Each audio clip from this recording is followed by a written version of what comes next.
about it. Okay, we are connected. And I just about managed to remember to change the stream title just as Nick appeared 5 minutes ago, so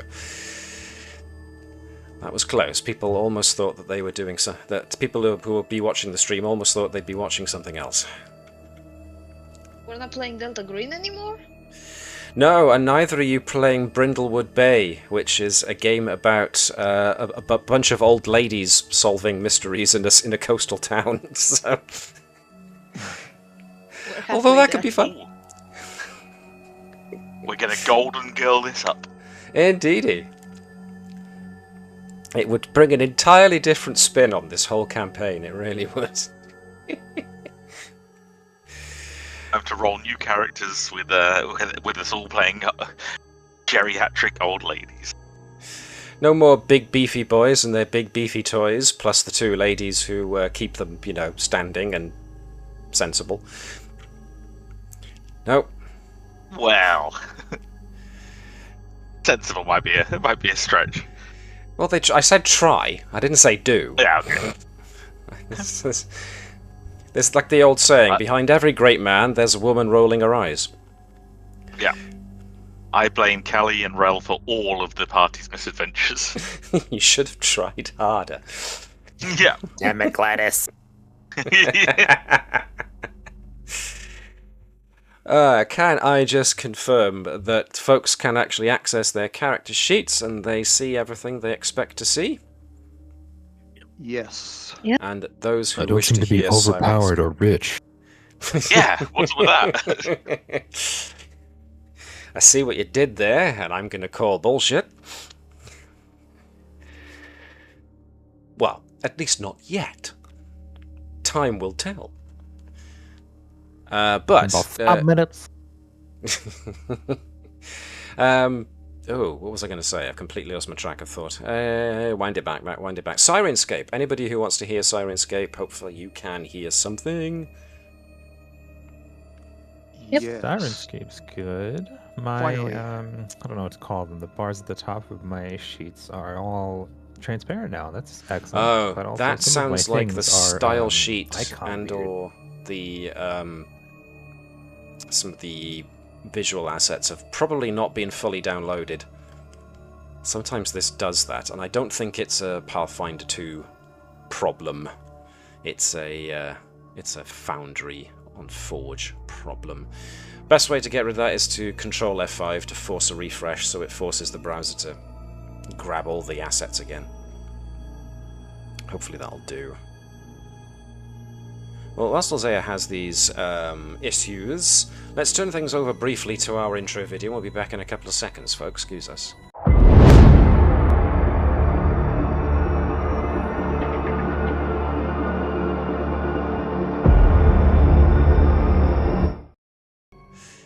Hello, folks, and welcome along to Carrion Crown Thursdays. I'm MJ the GM, and I will be your Games Master for the next couple of hours, and with me are the Carrion Crown Crusaders. And yes, I say that because I like alliteration. But it's not my silly face you want to see, it's them, these fine folks. And so, here we are, arrayed before you, in all of their fantastical glory.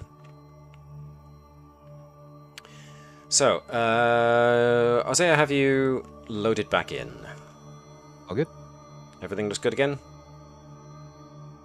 And just page through some of the tabs in the Yes. character sheet just to make sure everything's looking as it should. Good enough. Okay. Marvellous. Excellent. Okie dokie. Last time we were here, we had a couple of things happen. Primary of which was that in Ravengro the memorial was vandalized once again, or desecrated, I think is possibly the better term to use. As we now found that there are two letters spelled out on the memorial, V and E. And, oh yes, the last thing we did was take a trip through a cornfield in order to try and find lost old River, Ravengro's mascot dog. Unfortunately, he met a bit of a nasty end and was kind of torn apart by a load of floating heads and an animate scarecrow. Oh no, gone to work on a farm upstate. Oh yes, sorry. This explanation was not for the kids. Now I remember. Which is a Bastien good has point. definitely skipped for that in his Pharasma worship. Well, if I recall, a sermon of remembrance was actually called for by the end there. So I'm going to unpause us, because I do believe a speech was made by Bastien in the town centre, especially to the children, so that they could all have the news broken to them as gently as possible. Oh God, yes. So, yeah, to say that there was a couple of worried faces amongst the crowd, primarily amongst Bastien's compatriots, that he might naff this up and offend the entire town and give children nightmares, more so than he perhaps already has. See previous episodes for that. Bastien, if I recall, actually did a pretty good job with some coaching from Caelemne, who gave him notes. You might want to address these points and not deviate. To the point where he actually gave a pretty good sermon. So I'm going to take us, unless before I do, take us to that particular scene, whilst it's in progress, unless anybody has got anything they want to bring up, a reminder, either for me or for yourselves, of something you think you might have forgotten or misunderstood, questions, concerns, comments, anything. Nope. And before we like do this, did we like inspect the dog's body to make sure like the cause of death was these heads? Yes. Which it might be difficult, but oh, we did. Okay. I do believe you did. Took time to actually inspect the wounds. Yeah, I remember something about there were teeth marks on it. Yes. Okay. Definitely teeth marks, which seemed to stem from the floating heads. Just gnawed the poor dog to pieces. Or at least gnawed him apart.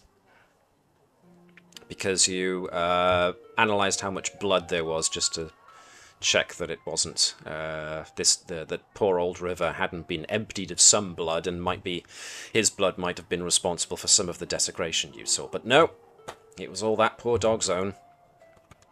So the name of the game here is that yes, you did conduct a nicely thorough examination of the dog, and besides finding big teeth marks and open wounds, didn't find anything much else. So, yes, going to the town square, where currently most, if not all, of your team have gathered so that Bastien can deliver his speech, along with Caelee's notes about what he's supposed to say. A couple of folks have gathered around to hear what's going on. Children especially have been gathering, especially as the news has spread about poor old River. And, as I noted, to everybody's shock and surprise, Bastien's doing a reasonably good job. So there he is, standing, looking outward at the crowd. Bastien is giving his best recitation of a couple of sermons, maybe one or two prayers that seem appropriate. But as Bastien is doing this, and giving his best oratory, there's a distracting whistling sound. Not like somebody actively whistling, nor is it the whistling of wind through eaves or anything like that. It's softer, it's more like a flute. And it distracts Bastien for all of a couple of seconds. It's like, oh, somebody's accompanying my speech to music, excellent. Can't see who it is, though. And flute. Oh, you know.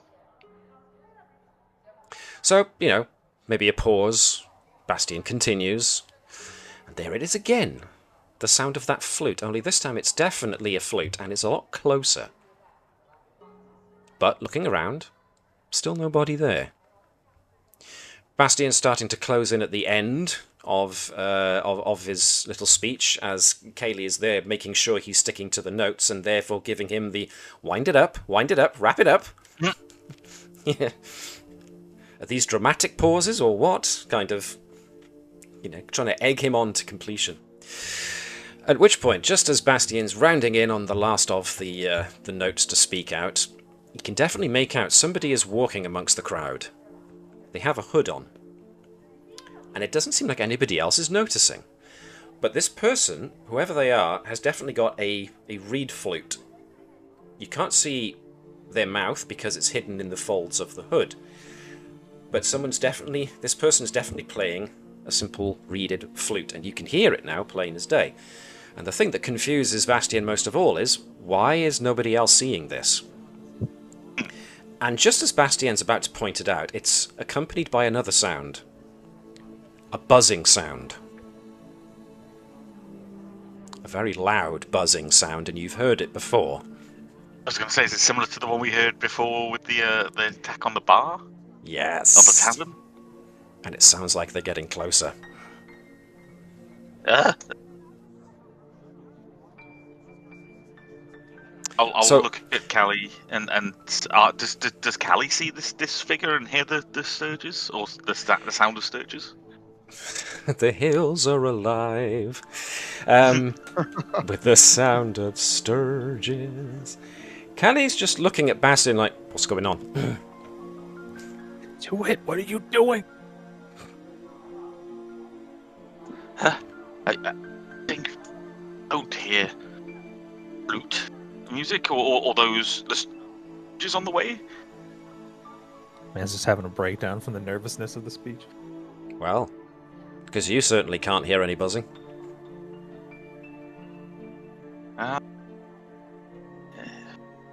Maybe.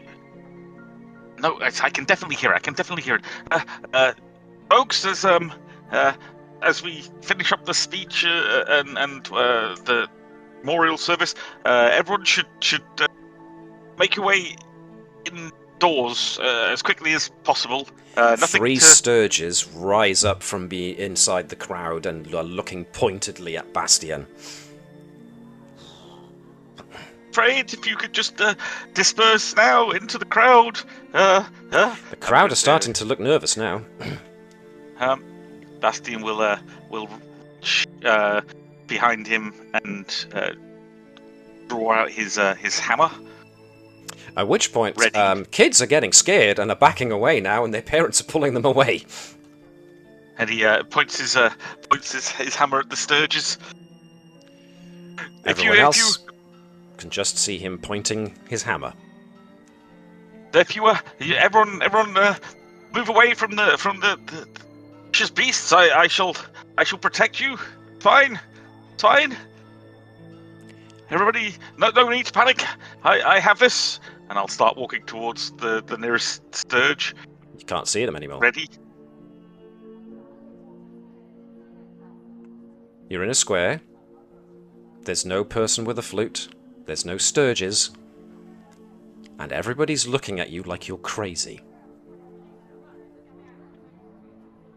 Maybe except for Ragnar, who Maybe is except for very worried and stands close to Bastien, staring around and trying to notice danger. By everybody, of course, I mean the regular folk. How are the rest of you guys acting after having seen all of this? I think Roach is just like looking, trying to see what he's seeing. Like his eyes are darting around, trying to look the direction that Bastien's looking, see if he can spot anything. So far, nothing. Yeah. But he's also a little bit scared that Bastien snaps. He's kind of ready to like tackle him if he starts swinging at the peasants. So he's kind of like getting ready to take him out. He has just drawn his weapon in a crowded square. Yes. I think like as long as if he like goes near a common folk without him realizing it, or like he raises his arm, I think Roach will then attempt to tackle Bastien. Okay. So far, nothing. Okay. Caelee. It was a simple task. You gave him a simple task. At this point, she's just confused, and she's just kind of staring at him and wondering what's going on. What about Rell? Could I be real subtle about trying to detect some magic? See if there's anything fucking with him? Yes, you can. You do emit your detect magic pulse. You don't get any feeling of magic except for, of course, anybody who's got anything vaguely magical on them already. 30 foot in an encased environment like that. Each square is 50 foot, so yeah. Nothing in the immediate vicinity that seems out of normal. So you don't think he's being subject to any kind of, like, enchantment? If it was an illusion, surely you'd all be seeing it. Or hearing it. Yeah, I was just thinking about the dream she had, and I think someone mentioned that it was an intimidation tactic, and I was thinking if this could be the same. Possibly.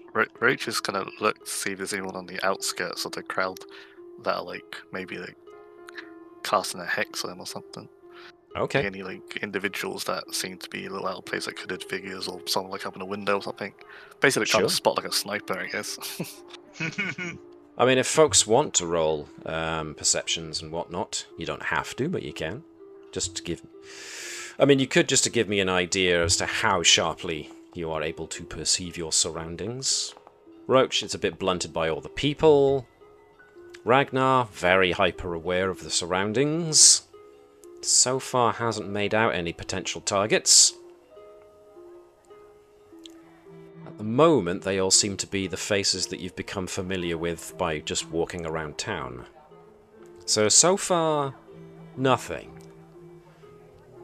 Not many of the buildings here are terribly tall, so as far as Roach trying to detect somebody who's elevated, in an elevated position, you can't see anybody. Sorry, yes, go on.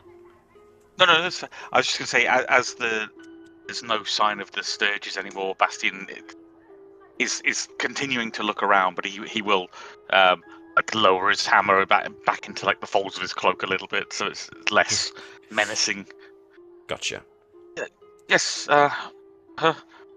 all good. I'll kind of lean over to whoever stood closer to me. Is that Roach or Ragnar? Ragnar was close. Roach was a slight distance away, ready to come in with a tackle. So okay, he needed to run up for that. So yeah, I'll lean I'll lean over towards Ragnar and say, "Do you see the chap with the flute, or those dirges that appeared?" Right there, and I'll point kind of with my non-hammer hand.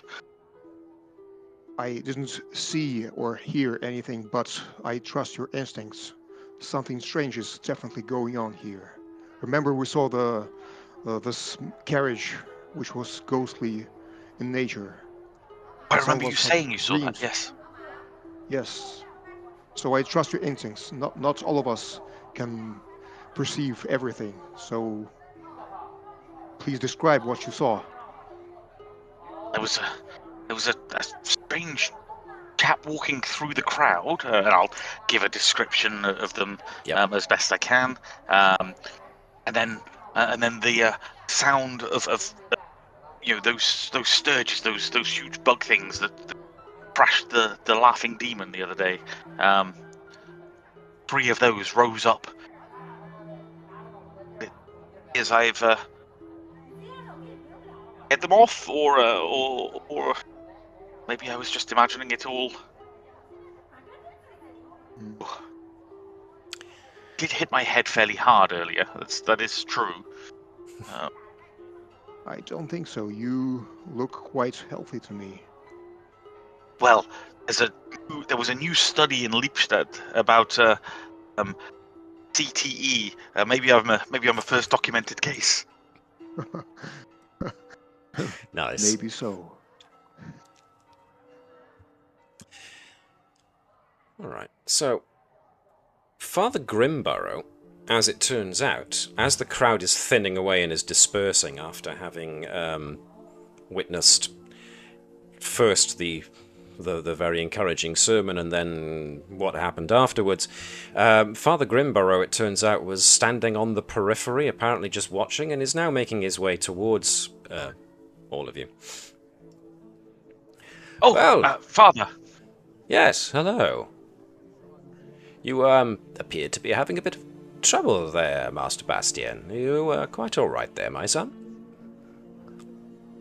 Frankly, Father, as he approaches, I make the spiral symbol over my chest as a greeting. Which he reciprocates. Yep. I don't quite know what happened. I was in the midst of my seemingly well-received eulogy when all of a sudden I heard a strange flute sound playing and a hooded figure walking through the crowd. And then, out of nowhere, 3 sturges appeared. I'm not sure if you're aware that there were some sturges that attacked the laughing demon the other day, and we fought them off. Well, there was 3 more of them in the town square, and then they weren't there. Father Grimburrow was looking to everybody else for confirmation, denial that anybody actually saw this. I'm not crazy. Ragnar bows. Father, I didn't see anything, but I trust my companion here. Maybe his senses are sharper than ours, and he's more attuned to ghosts, spirits. It happens from time to time. I'm pretty sensitive, it's true. A worthy consideration, Master Ragnar. I hadn't considered it. Perhaps you are more sensitive than most. It would make a striking amount of sense, considering what I was actually coming to talk to you all about. Should we, he motions for you all to essentially step off to the side where there's a bit more privacy, as he's looking around at all the people. Of course. So, with what I'm about to say, please try not to raise your voices. I don't want to spread any panic or alarm, but, well, you alerted myself and the others to the fact that there was a risen corpse inside of the, that false crypt. Mm-hmm. Which was vastly unusual, and so my acolytes and I decided to, in earnest, start to reconsecrate the Restlands, and we have completed it after a day's worth of doing so, but it was strange. It was like... Normally when I invoke the name and the power of the Grey Lady, I can feel her energy wash through me, and I know she is there, acting through me as a conduit. And it is a very safe, reassuring feeling, and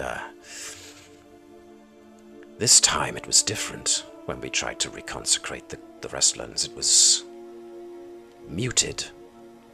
Almost a trickle, rather than a surge, if you... It's the best description I can give. It just felt like there was something in the way. I'm not exactly sure how to describe it. Perhaps...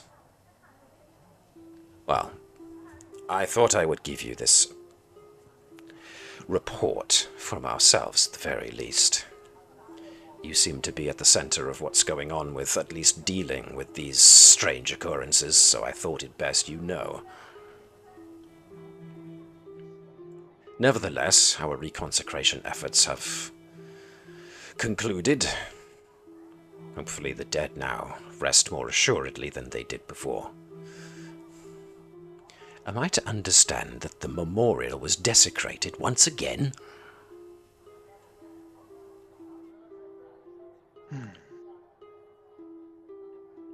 Or Two were letters you, were written on it. Oh, two letters. I thought it was just marked. Well, that's what we thought initially.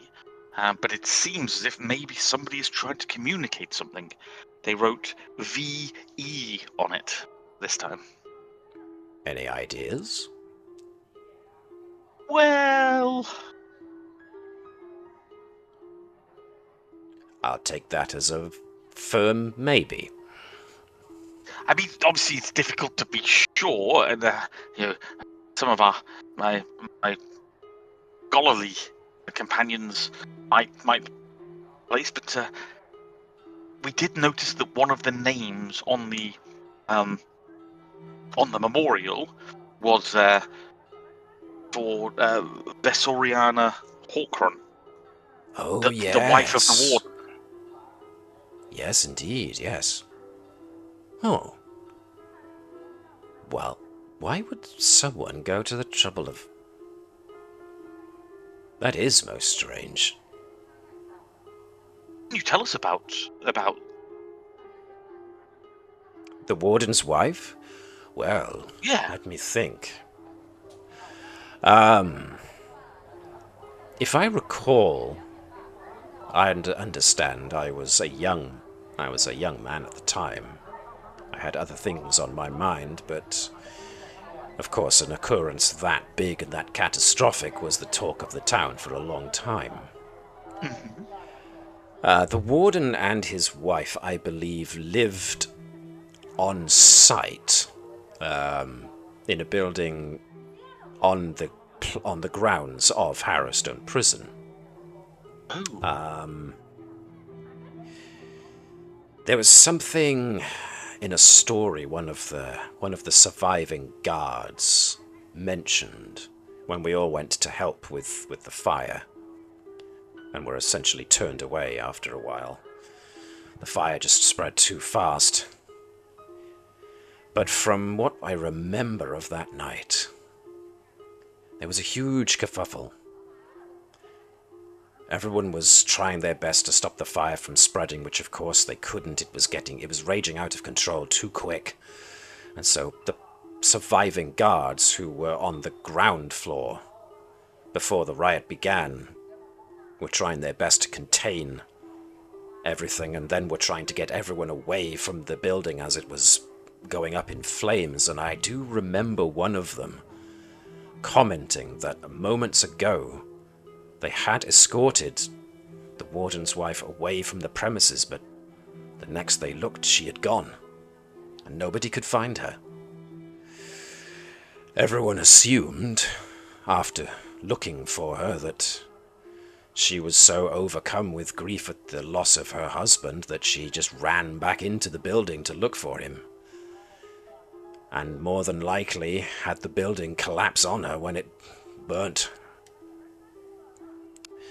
For sure, we never found any body. But not that anybody chose to look very hard after that. Does the warden have any, living relatives? Or was that the last family line? I'm afraid not. That was part of the tragedy of it. The Hawkrons were very, or at least, the warden himself was a very dedicated man, so I remember. Hence why he elected to live on premises, so that whenever something happened, he was on site as quickly as possible. His wife was very dedicated to him, I do remember that much, and we all found it a tragedy that they'd obviously been trying for children for some time, but never quite managing it. It was a vast shame. But then a lot of people lost their relatives that night. And some people who had no relatives here ended up dying without family to mourn them. Great shame. You previously stated that you helped Gibbs with some of these elements in the past, but have you seen him recently? It seems like a lot of this strange occurrence has been happening near where he lives. Gibbs? The world's just by, and the dog just got attacked by some floating heads that's also pretty close by him. I'm sorry, what? Oh, I forgot to mention that. The dog that these folk are burying is killed by war and dead. And scarecrows, animated possessed type scarecrows. Great lady. Right. Gibbs, yes. Gibbs is a difficult case. How much do you know about him? I mean, apart from the fact that he tried to start a riot in when we were burying the professor. Yes. And he's been, I don't know what you previously mentioned, that he's a veteran of some battle from whenever. Yes. Old soldier, if I recall. Injury. Bandit Just seems assault, a little, if I recall. Yeah, I'm more concerned of him, really. He's like living by himself, and a lot of strange stuff seems to be happening around him. But well, maybe Gibbs, he knows something. Gibbs himself, he has a lot of inner demons, shall we say. Doesn't like to hang around people too much. Pretty much why he lives alone, as far away from everybody else as he can. Gibbs's shack, if I recall, is the furthest southern building, one of the furthest southern buildings that we have. As close as anyone dares to get to the path towards Harrowstone, and as far from the main square as you can get. It's just how he is. He seemed to warm up to me when we had a chat outside the graveyard.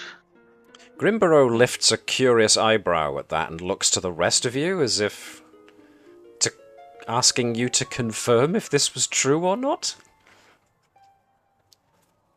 I mean, that's one way to interpret it, I suppose, but it just seems odd that, basically a hermit is starting up a mob to take out some man, to mess with a funeral he barely knew the man of. Just seems strange. Gibbs has seen a lot, and he tends to drink away his troubles.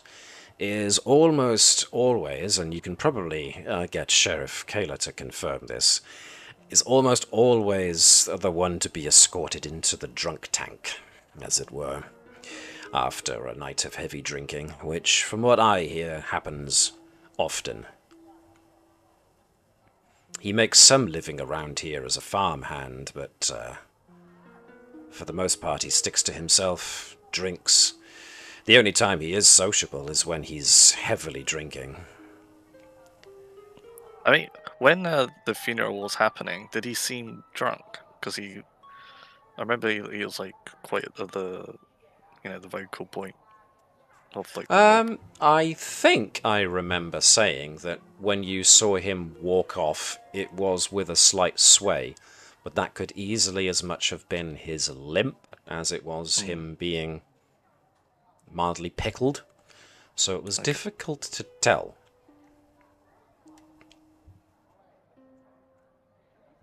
Yeah, I don't know about that.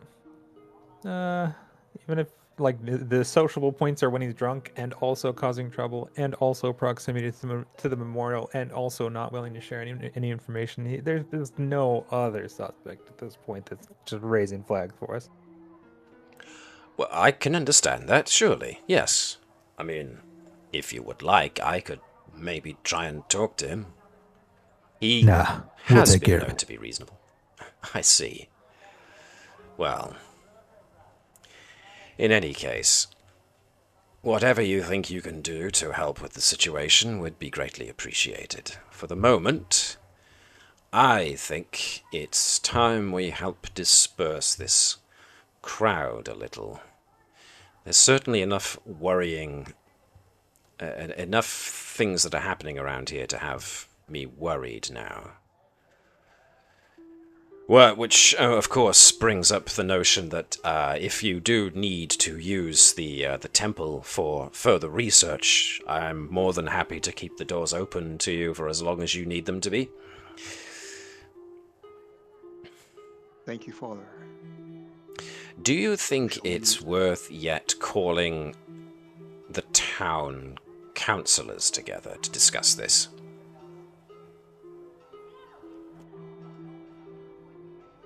there's been a lot of shit going, and excuse my language, Father.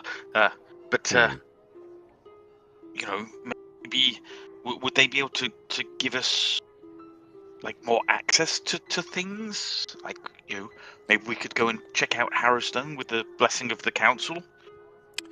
There is something weird happening here. Allow me to gather the councillors together, and we'll see if we can't form a unanimous decision to allow you access to any and every resource we have for discovering as much as we can about what's going on. I may need some time to do that, so by all means utilize the temple or whatever other research repositories you have at your disposal until I can get a clean, definitive yes. I shall involve the sheriff and ask him to make sure that the guards know to give you permission to investigate Harrowstone if you need to, but give me the day, if you can, to organize all of this, and I'll make sure that you have all the authority that you need to go investigating wherever it is you are needed. Yeah, it's probably a good idea that we at least tell them, because, you know, undead being in the cemetery is not unheard of, but them sprouting out during, you know, middle of the day. Well, exactly. Farm, it's getting a little too dangerous for me. Yes, indeed.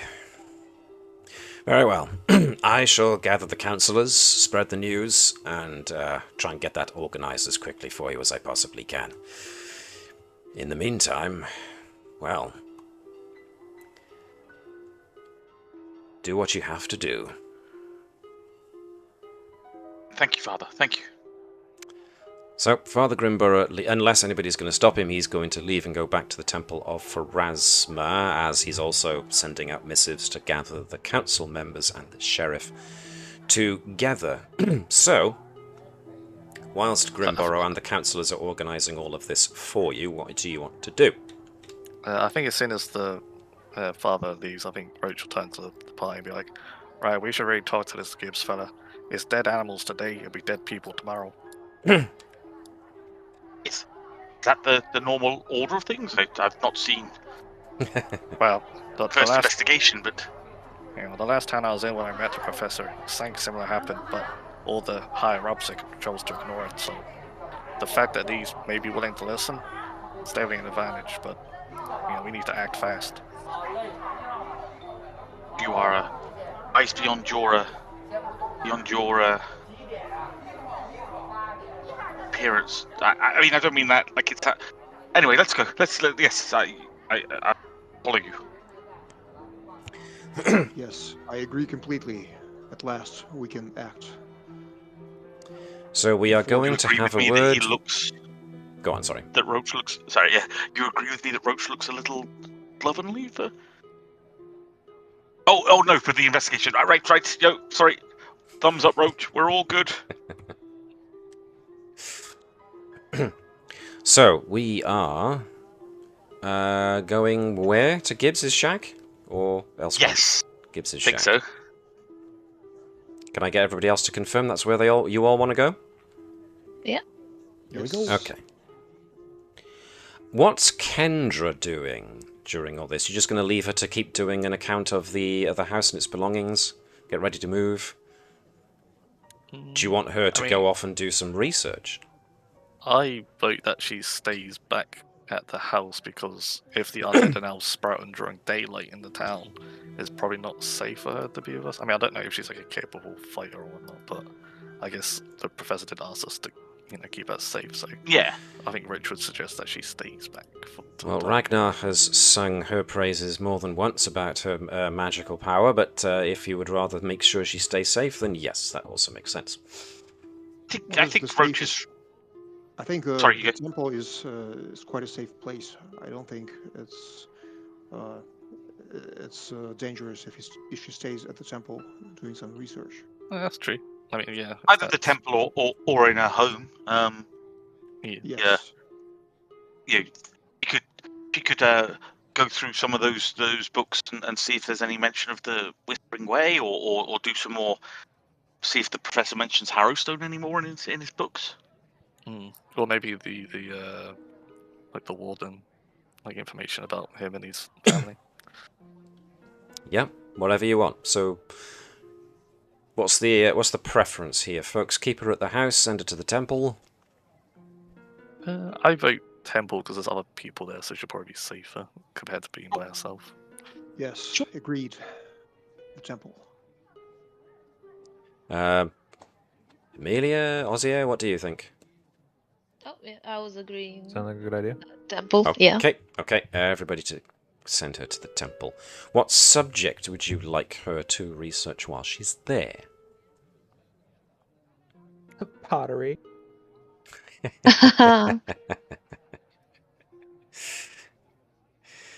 How are we doing on, let's say, Harrowstone? Just because you got less In my research opinion. points? Yeah, Yeah. I think, and it feels like it's our biggest concern at the moment, right? It's probably our immediate future compared to a cult that we haven't actually encountered yet. Okay. But the prisons probably won't be heading after we sort out what's going on here. Everybody good with that? With the research going to Harrowstone then? Yes. Yep. Yes. Rillo. Okay. Meanwhile, the rest of you are heading towards Gibbs's shack. And so, we shall transition. Gibbs's shack. Okay, let's bring in... Whoops-a-daisy, that's not the thing I wanted to copy. I got that totally wrong. Let's try that again. I got 4 by there.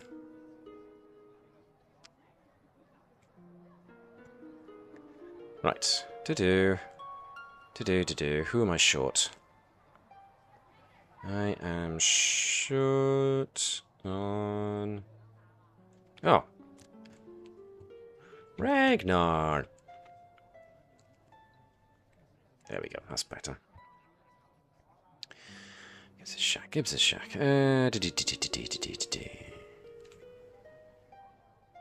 Okay. You head down to Gibbs's shack, and you find the place as much of an overgrown mess as you remember it being when you first visited.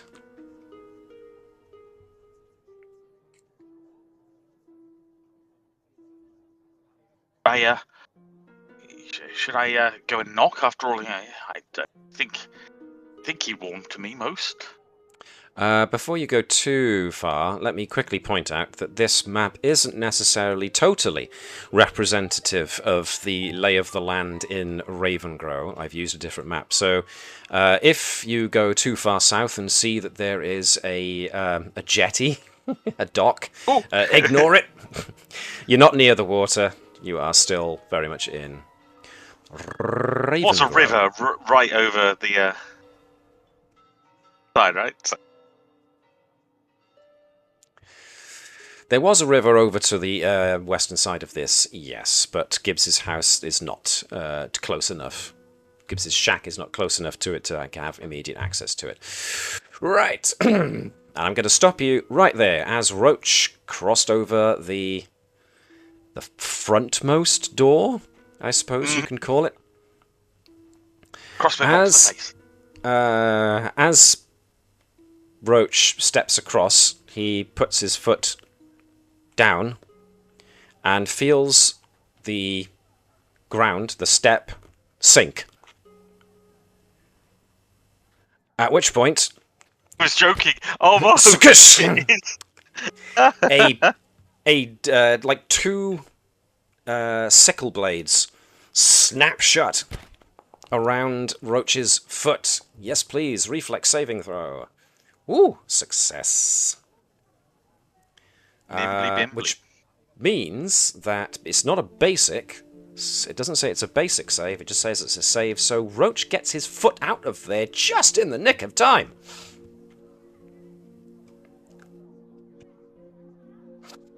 Damn. You should normal. So is that like a bear trap type of thing? less like a bear trap where you've got two big jaws that snap shut, more like shears. Okay. So rather than trying to snap shut to trap, it was more to slice and maim. But it is Cripple. deadly. It can kill a person. Can at very least could have Easily, I chopped think. your leg right off. Yes, and make you bleed to death, possibly. But if this fuck's not involved, I'll be surprised. At this point, we've come up to this door several times, and now suddenly it's trapped. Can I Well. check the door for traps before anyone triggers anymore? Yes, you can. Anybody, nobody here has got any kind of special roguelike ability, do they, for detecting traps and doors? So it's going to be pretty much perception across the board to see if you can detect something. By all means, give me a... Well, Roach knows where one was already, so it is... Yeah. As far as where others could be... Ragnar Spotted very this one. set on Well the done. door. Caelee, okay. And Bastien. Bastien's Oh, thievery sorry. check. Yeah, I bit of an didn't odd do one. it. Yeah. Done the wrong thing. He's determined that that was indeed a trap. There we go. So, 14, 15, 21. Okay. Let me change the music here to something a little bit more appropriate. Whoop. So, Caelee, the one with the sharpest eyes, can see, yes, that there is a trap set on the stair. It has some kind of primitive pressure sensor. It essentially is a pair of sharp garden shears that have been essentially been turned into a trap right on the bottom step. So you are aware that there is a trap present. As for Rell and Bastien, you hear a weird rustling, scratching sound coming from off in this direction. Wait, you hear that? Or is that doing things again? No, I hear it this time. Oh! Now,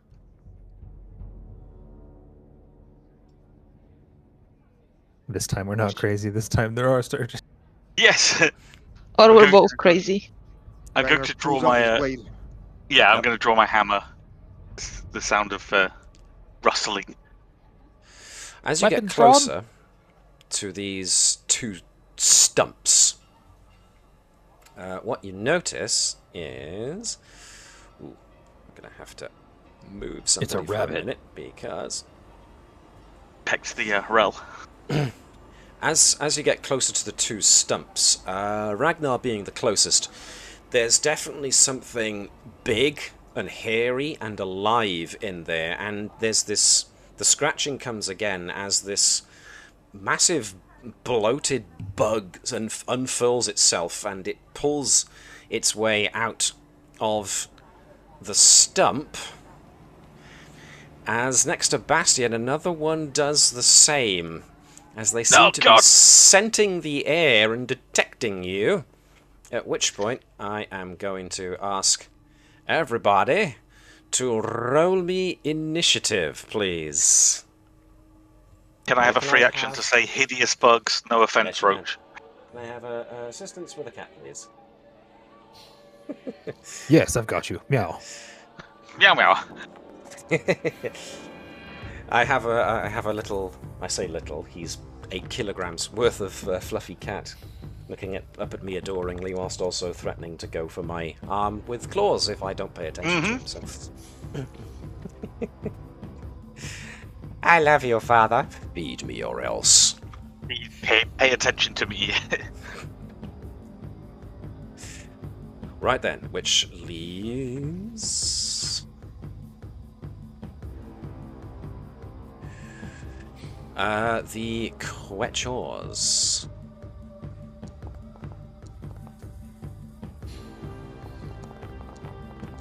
Alright, these things announced themselves. They didn't do anything stealthy particularly, so it is all about the perception. Them perceiving you, you perceiving them. Ragnar wins initiative. Off we go. And immediately, Ragnar spell strikes the bug in front of him. Okay. He's using his, I think he's using Caelemne projectile. Okay. And bludgeoning damage. Holy Moses! Start as you mean to go on.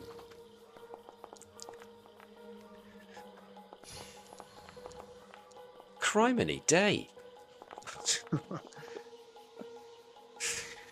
And the bug was obliterated completely, I think. Well, yeah. Juices all over Ragnar. I was Maybe about to Rell. say, how do you want this thing to explode? But yeah, Ragnar puts the sword through the stump, and the whole thing just comes apart. Okay. And Good Ragnar lord. enters his Magus stance. Magic One healing action his- left. What you want to do? Yeah. it's Arcane Cascade. Nice. Well, damn. Okay. Bastien, no pressure, but you know. Yeah. Bastien will swing. So yeah, gripping with two hands, will swing away at this other bug. Bug. That looks like a solid hit. Good lordy lorks. Okay, that was a very high roll. Nice. And a middling to low. Middling damage. Low damage. Still, you got some ichor going on there that oozes out of it as it Yeah. takes that hit. I will, I think I will, swing again. I think. Yes. Are you sure? I think so. Okay.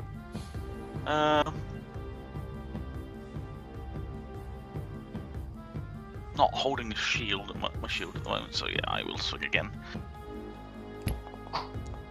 That was a miss this time. Ah, It was a critical miss as well, I'm afraid. Oh, no. Which means, what have we got? A bad fall. So unfortunately, as he swings again, loses his footing on the slippery roots of the stump, which means he's now prone and slowed one until the end of your next turn. I've fallen and Whoops. can't get up. Wood is That's what- surprisingly slippery, I've found in my life, so yeah. Whoosh. That's Old my three. deadwood especially. That's your 3. Alright then, move on your turn, please. Roach. I completely forgot to use rage, so I'll use rage now. Oops. So, No problem. No problem at all. and as my ranswer is a reach weapon, he's going to thrust it towards the tick. I like how you went slightly French there. Good lord, with these high rolls. No one's rolled beneath a 17 yet. At maximum damage. Alright.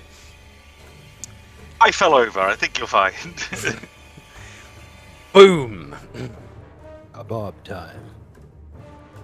Thing is skewered satisfactorily and twitches on the end of the rancer for a bit before it just goes limp. And I guess I will flavor action, offer my hand to help Bastien up. Okie dokie, which gives. I don't know if there's an him- actual action for that. Or That's can I just fine. pick him up? You using your action to pick him up instead?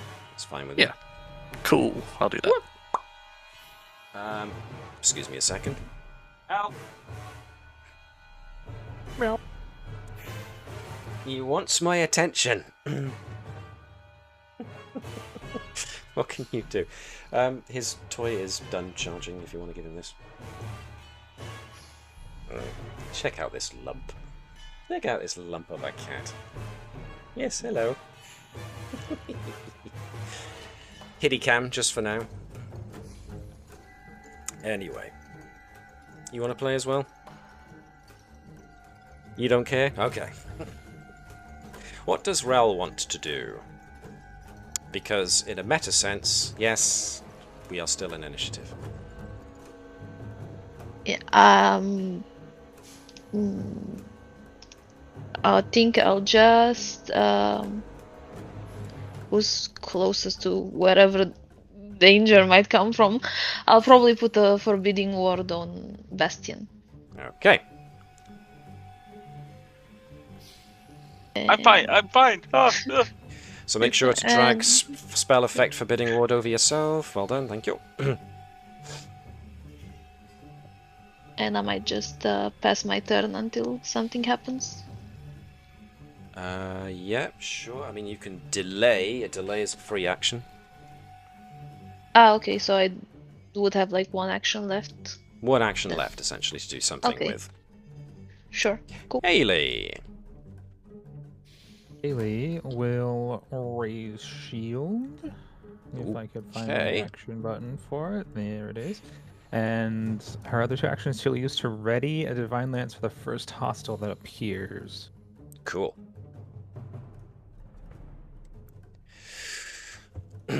Okie dokie.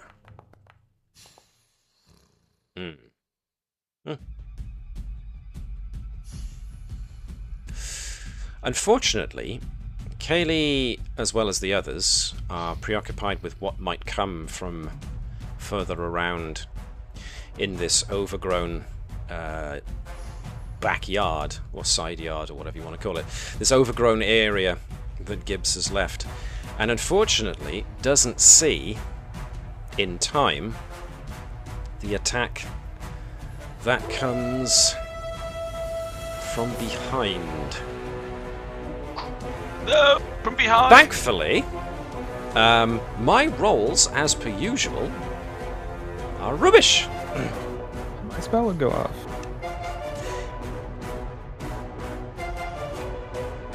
Gibbs, knew it. So, Gibbs comes out, and you manage to see him just in the nick of time. Which thus triggers your Divine Lance attack, which is a hit and does damage. At which point, Gibbs takes the hit, staggers a bit, and you notice he's wielding a very large and sharp razor. It's like a shaving razor, but the blade is pretty big. Caelee, And he's like almost grinning expectantly, will just kind of stare at him, grin, and like lock it. You think this is funny? Bloody woman! I'll give you a smile you can be proud of! And goes to slash Caelee in the face. Oh, now, Gibbs, we're all friends here. Rell has got one action left if she wants to take it now. Oh, damn, my rolls are dog shit. Okay. Give me a smile. I might try to do temporal distortion on Gibbs and hope it lands on something that'll like stagger him a bit so we can talk this out.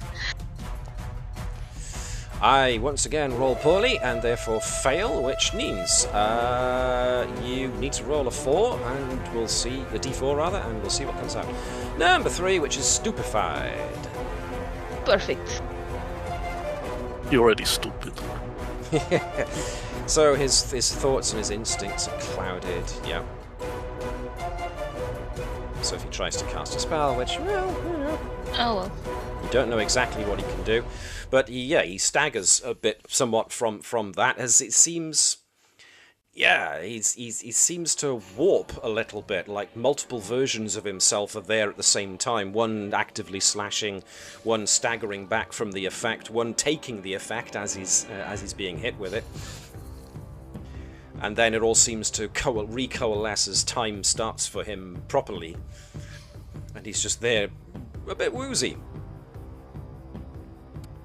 That was his 3 actions. Ragnar. Ragnar is seeing this Gibbs fellow attacking his companion. He becomes enraged as he runs towards the fellow, his blade pointing at him, and he attacks the guy with his blade, but using non-lethal techniques. -2. Yes, he's shouting, "Let's take him alive for questioning," as he hits him with the flat of his blade. Sure, At least tries to. We can talk this through. Sure, it's all fine. Gibbs. You reason, old chap. That I'm is a down hit. here. Okay. Good Lord, yes. These high rolls. But But minimal damage. Okay, that is still damage though. All okay. good. And after that, Ragnar, I think he tries to hit him again. Alrighty. Changes grip. Hits him again. Jeez. Wow.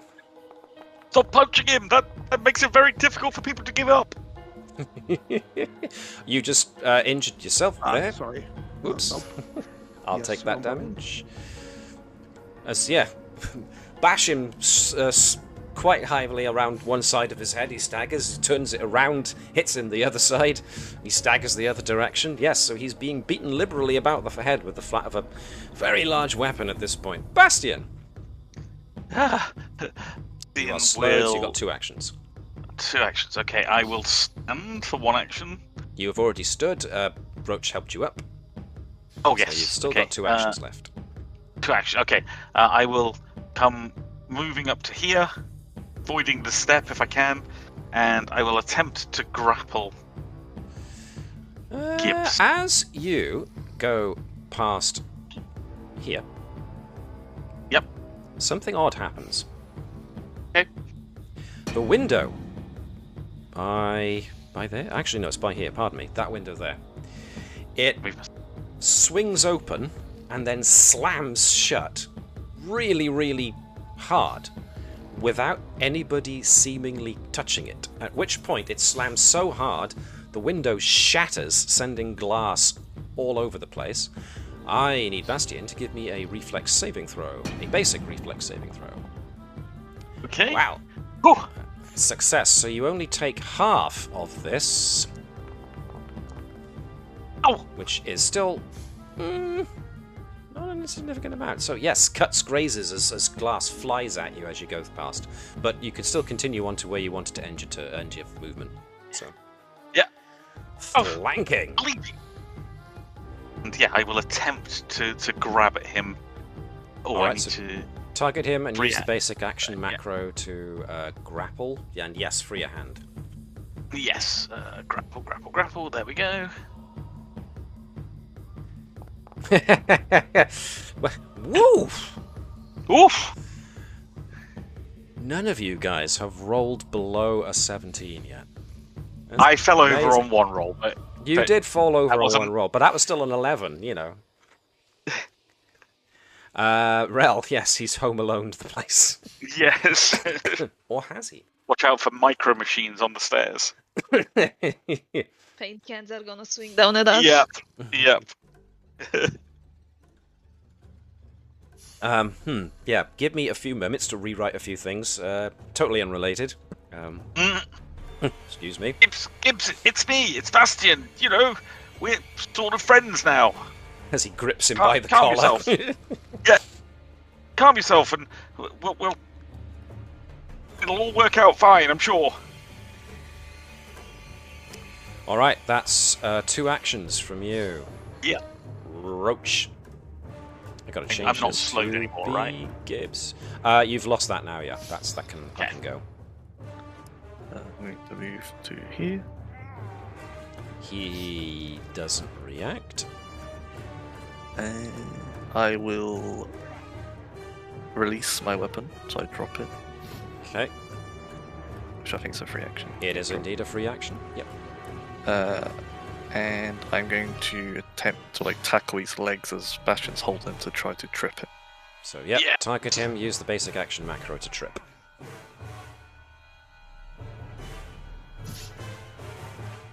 I'm so blind. Where is it? The basic action Oh, macro trip. itself, or where trip appears to be? I'm at it. You got it. Wow. Yeah. Our rolls are great. I mean, the way I You picture pro. it, like, I don't know if you guys seen The Boys. There's like a scene where like two characters fight the main bad, and like one like lifts him up, and then the other guy like tags his legs out, like, like a Nice. body two like, double body slam on him. Yeah. And as my last action, I'm gonna like stamp on his or stomp on his hand to try to disarm him. So, do a disarm, but remember this is an attack, so Yes. you are going to have to take the -5 version. Yes. I think it's -4 because it's agile. Because I'm unarmed. I And guess. against prone. Well, hopefully the fact that he's off guard will take care of that. Oh, there we go! A roll that wasn't huge. Guess he moved. Humongous.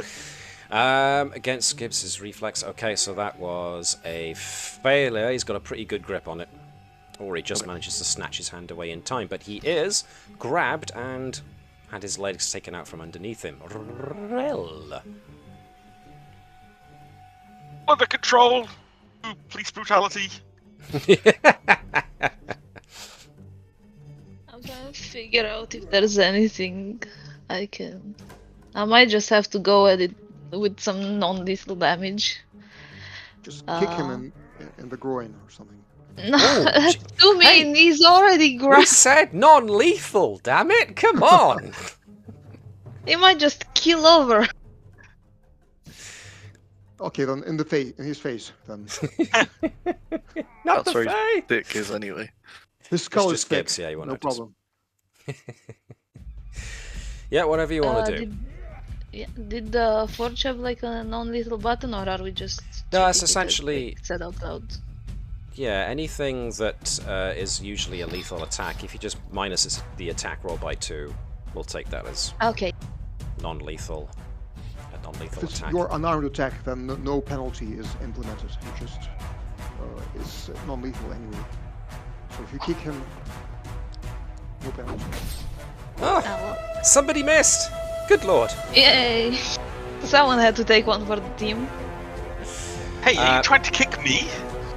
Well, yeah, you know, thrusting a staff at somebody who's being held by one person, swept out from underneath by somebody else, beaten about the face, the head and face by another one. You got to be wary about hitting your fellows. But nevertheless, I that mean- was an action.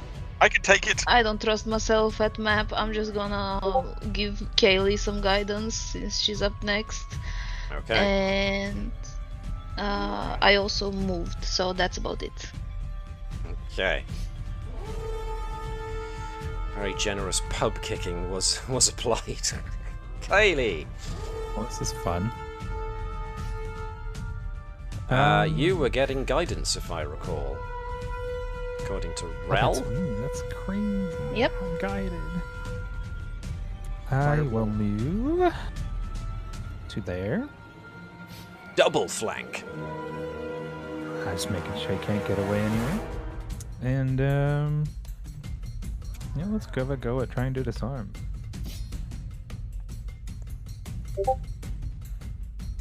Basic action The dagger macro and and all agile the weapon. rest. Yeah, dagger's agile. Sick. Gotta drop a dagger. Do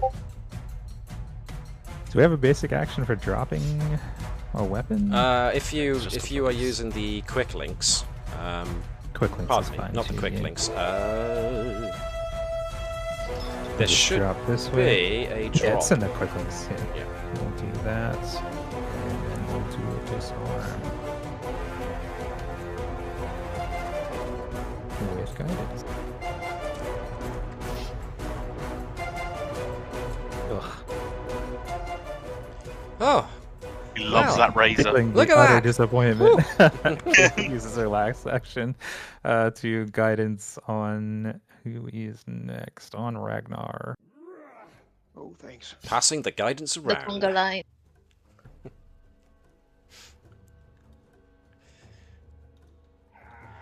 Right. Gibbs is grabbed. Gibbs is prone. Fine, so he's grabbed, gonna prone. use one action Immobilized. to stand up. Nobody here's got reactive strike, I take it? Not yet. Can he Not stand? yet. Does his movement produce... Oh, wait, that's D&D, isn't it? Your movement produced a zero weapon. He's Okay, that's a going D&D thing. to try and Yeah, I've got him grabbed. I think. He is incapable of movement. He's grabbed. Yeah, so can he stand if that's the case? He's going to try and escape the grab first, and I Ah. get success. Uh-oh, he's on the run. He A slips. grip on him a second ago. So that's 2 actions. Let me see.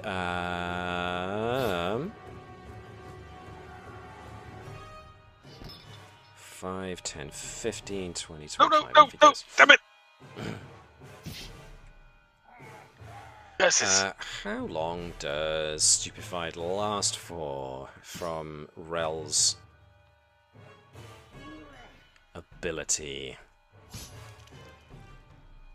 Temporal distortion lasts for... 4 rounds. Groovy. Yes, because it was the failure, so 4 rounds. Lovely. Oh, no, yeah, I think it's just 1 round, because on a critical failure it lasts for 2. Oh. Let's have a look. Let's look back through all of that. Da, da, da, da, da. Let's see what the No, stuff it's, Oh, says. no, never mind. 4 rounds regularly, and if it's the Oh, condition value of 3, if they crit fail, then it's 2 for... It's condition value 3 for 2 rounds. yeah, I misread that, sorry. That's fine. That Which is is a nasty really stuff. Stupefy. That's all 3 of Gibbs's actions. Stand up, slip, move. So Ragnar.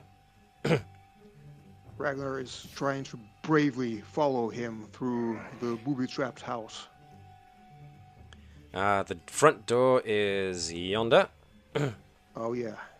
Can Ragnar jump over the trap Sure, you here? can step over it. The good thing is it's been slammed shut, so it looks like it's a manual reset.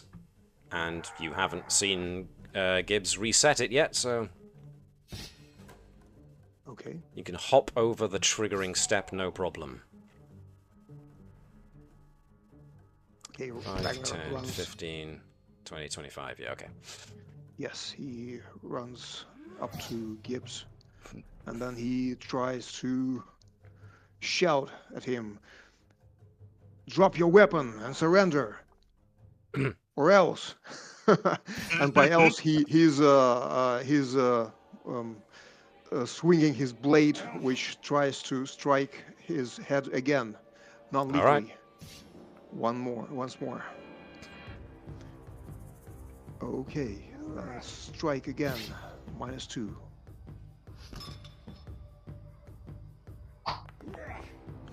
Miss. Oh, Good lord, that was a low finally. roll. Okay, then the second time, no problem. -2 again. This time, with this, that's an actual hit. That's a big old one with the -5 penalty. Yep, that is a hit. Roll damage. So the first one maybe slammed into the stair banister here, but then allows Ragnar to recover and swoop around to hit Gibbs for 15. Staggers him. Yeah, his head is bleeding. And Bastien. Bastien, Oh. finish him. so I'll step over the thing. Yep.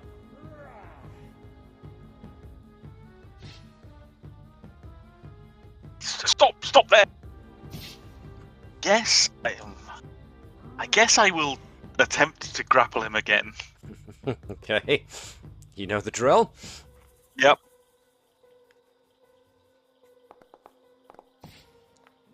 Ooh, that looks like a success to me. Okay. He is the grabbed. I'm telling you that hold still. We just want to talk. And as if to reiterate that, I will attempt to. Oh, I'm holding him with the hand.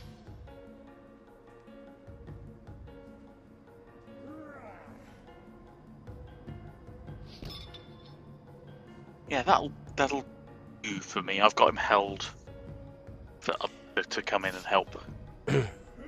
Yeah. You don't want to try and sweep him to the floor. You just want to hold him there. Yeah. Okay. Yeah. Maybe I'll try and grip him. Okay. Remember to do the -5 version. Yeah. Yep. Try that. Full attack. Wait, no, that's.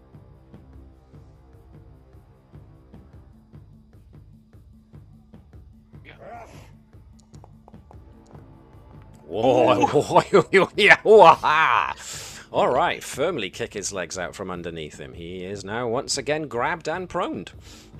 It's like I was taught at the academy. Suspect apprehension 101. Yeah. Roach! Nobody punch him in the head. Oh God. At least not hard. Yeah, right. Oh no, it's Roach! Roach only has one setting. Can like 2 people grab someone? Does that like stack the effect, or can only be 1 instance of it? Can like grab his other arm basically, so he's like restrained from multiple people.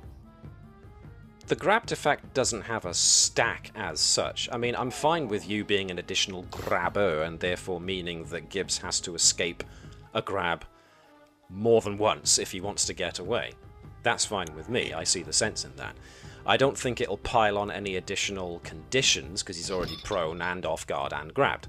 So yeah, I mean, in my head, I imagine like Bastien's like got holding his arm down, and I'm like holding the other one to like the ground. sure. So he's kind of like spread eagle type of thing. So by all means, give it a go. Yeah. Grapple. Because he should be easier to pin down now that he's... Ooh, he's struggling, he's kicking. He's thrashing a bit. But you've still got 1 action left. I'll give it a go again. Hopefully. That's a much higher roll, and this one... Oh! You almost had him, wow. but you got caught of his shirt and it ripped. Okay. The guy's like a wriggling eel, and he's spitting venom. He's mostly yelling incomprehensible nonsense. I think he must be drunk. He doesn't seem to recognise it. It's me, Bastien. But yeah, we're pals. He's just growling and spitting vitriol through clenched teeth. Rell. I guess I'll follow after everyone inside.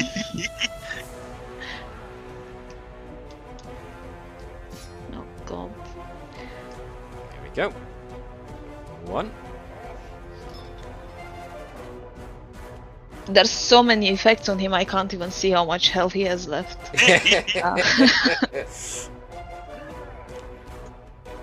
What would you like to do? At this point, I'm just hoping we can knock him out, and then when he wakes up, we'll be able to talk, because he won't be wriggling so much. So I guess I'll take another crack over the head. Kosh him over the bonds, as we say. That's please, it. Please treat that as 1 lower. I forgot to type in the non-lethal. Okay, cool. As it happens, that will still hit. Okay. So the damage counts as non-lethal.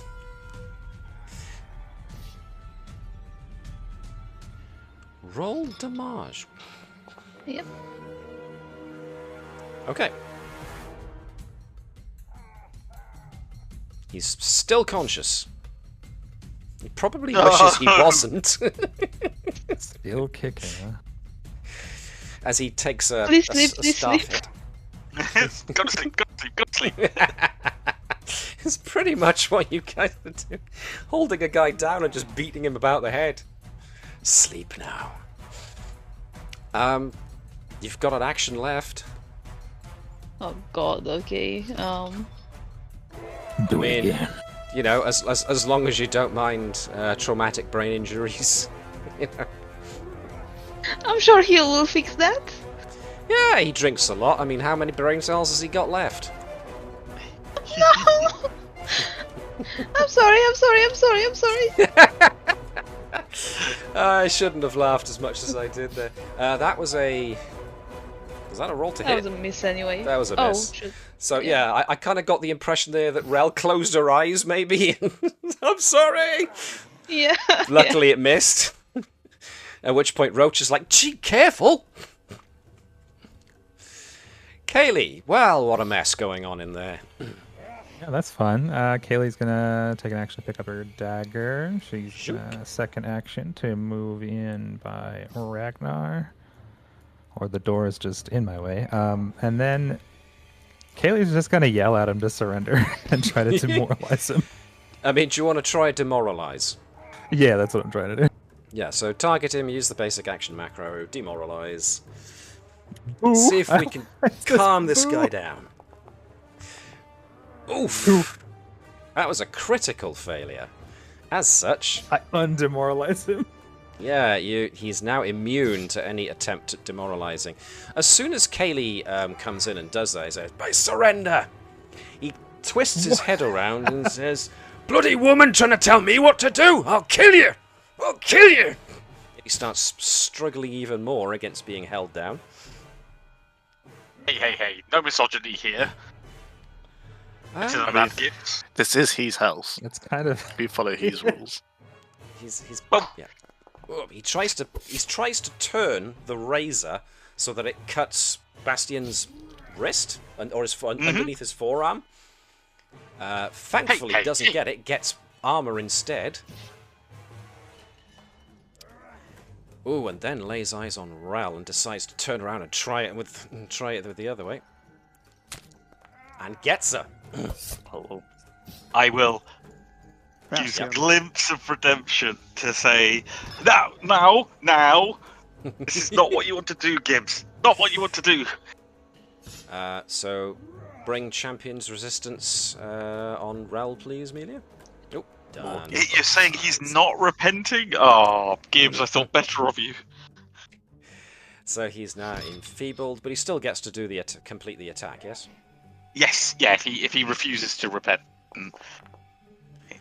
Minimal damage applied to... You take 4... Okay, so that was a solid slash in the shin area, which does actually cut through the cloth. Got a long razor blade gash on Rell. And he just keeps on spitting bile and vitriol. How'd you like that, eh? Turns out women can bleed from more than one place. Wow. He is going to try his best to escape. He's going to go for... It's a -10 at this point, so...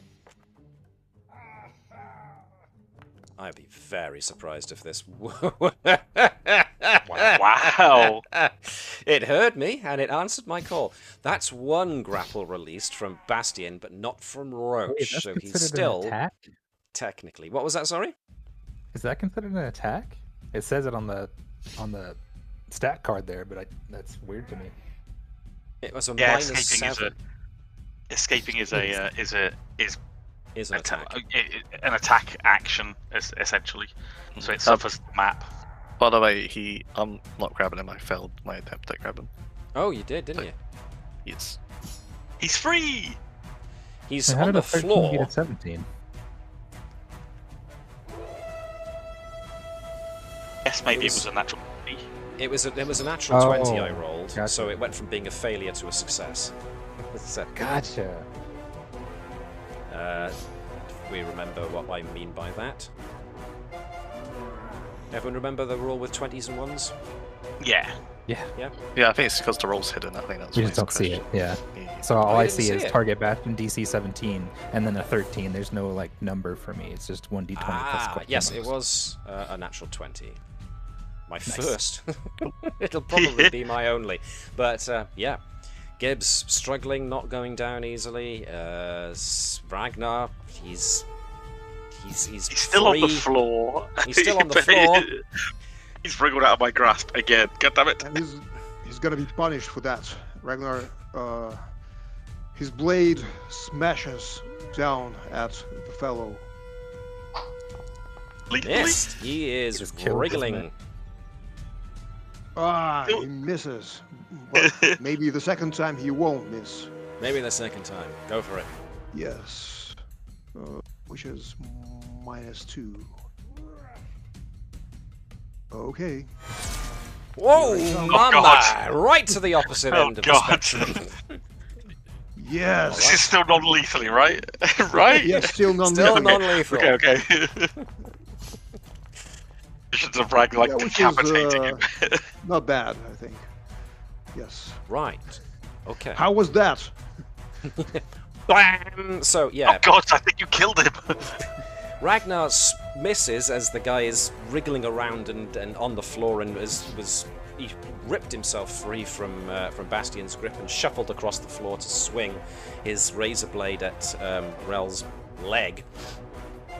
As he's doing so, it puts off Ragnar's first attack, but Ragnar brings it back around and over his head in a big overhand slam that hits the guy, and it knocks him flat.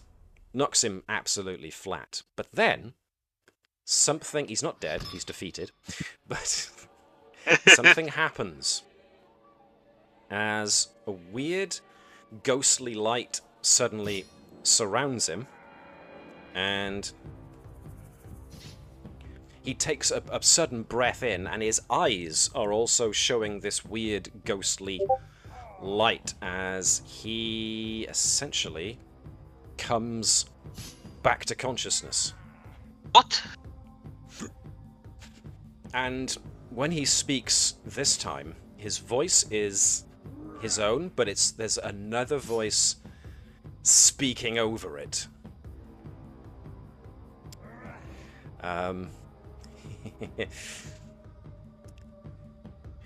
"You not stop me, the bitch needs to die." And there was another voice laden on top of that. Ragnar, you have one action left. Oh boy. Ragnar is recharging his arcane cascade, and that's it for him. Okay. Bastien. I mean, well, what the hell? I mean, his spell strike, not arcane. His spell I got strike you. is recharging. That's fine. Okay. I understood. Okay. Bastien's looking at Rell. Not sure why she deserves to be called a bitch. But is Gibbs conscious at the moment? He's conscious. Okay. He seems to be conscious. Yeah, I will punch him in the face. Go for it. Non-lethally, obviously. Well, yeah, an unarmed attack is assumed to be non-lethal Yes. unless you get Yeah. stuff to say otherwise. Wriggly little fella puts his arm up to protect his head. I will punch him again. Hit him again! Yes, this time comes from the Okay, there we go. another angle where his guard isn't. Yeah. Catch him this time. Sleep. Go to sleep. You hit him. You feel his jaw crack. He's not going down. Shit. One action left. Yeah, I will attempt to grab him again to hold him, but this is obviously at the Minus 10. Yep.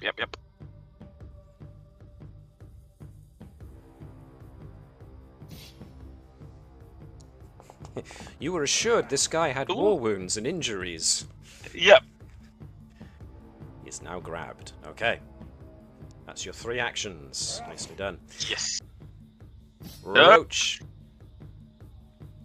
Is there like a chair nearby? Yeah, let's say there is. There's absolutely a Hit him chair with a chair. No, Oh my I'm god, trying to grab it's Roach with the chair! Oh no! He's gonna grab the chair and like try to force Gibbs to sit on top of it, like sit on it. He's going to sit My on top. He's going God. to try and pin him down. Yeah, so I'm trying to get him to sit on the chair. So I positioned it like behind. It's essentially how another Bastien's grab attempt, really. Okay. The best I can manage that is just another grapple attempt. Sure. This time with a chair. Maybe a circumstance bonus or something. Well, there you go. 17. Another success. That's a double. He's now double grabbed. He's pinned can I- underneath a chair. Can I then take rope out of my backpack and start tying it around him? Sure. This will probably take those remaining 2 actions, I would like you to give me either thievery or survival. We'll do thievery. Not bad. 17 versus... he's just not holding still long enough for you to secure the knot. Okay. The rope's there. If you can finally get him to stop squirming, you could maybe finally tie this knot and you've got him secure at last. Rell, well... well, Rell. Well, my thievery isn't good, but I wanna help get him tied up so he stops trying to fight. Sure. If what you could do is you could have used your reaction to aid Roach's attempt, really.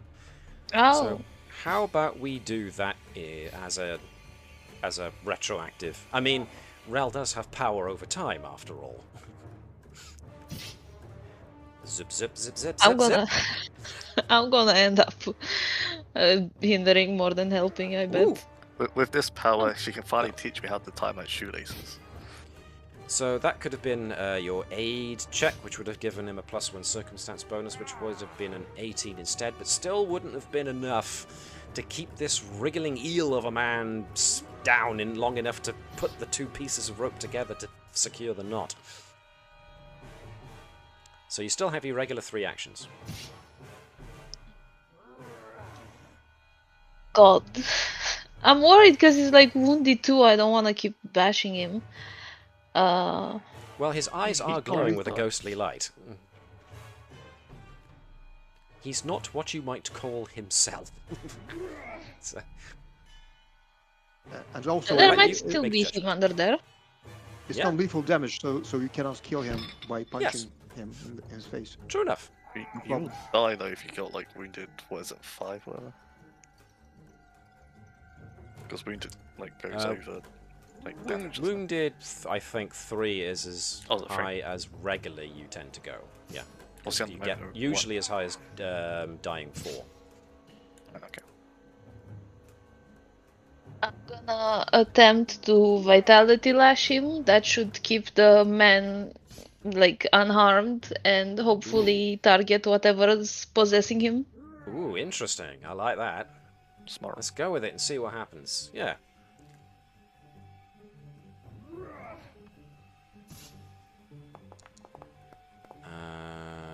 He has a high save. It's not a critical success, so he'll still take half the damage. So roll damage.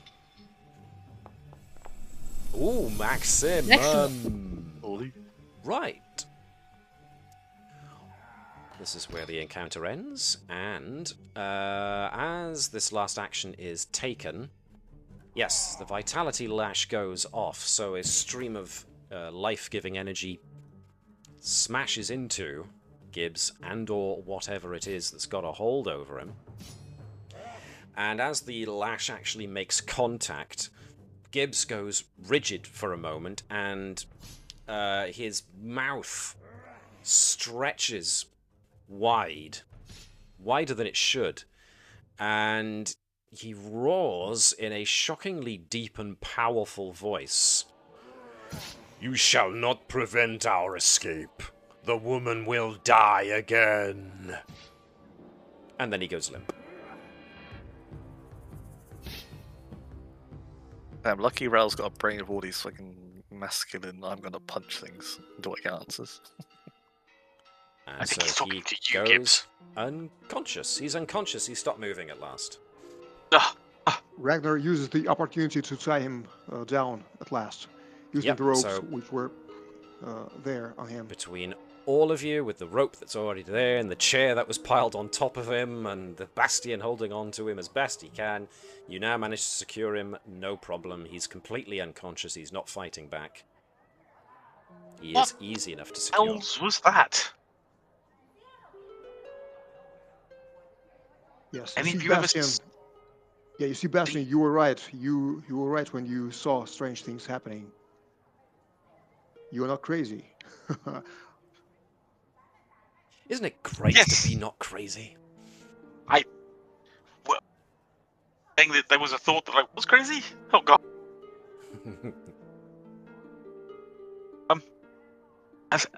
Has any of you ever seen anything like that before? Not exactly seen, but I've heard stories about that and accounts, witness accounts. So those things happen with undead. That's called possession.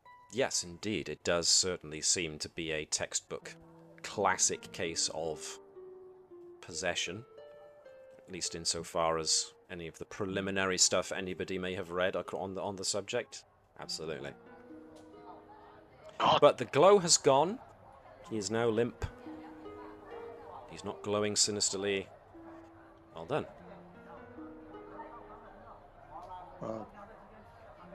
Can anybody heal the guy so we can talk? Yeah, yes, of course I Do we can. want him to be healed? It's Do a we valid think he's question. just gonna bounce back? I mean, meta knowledge of possession says this is probably a bad idea.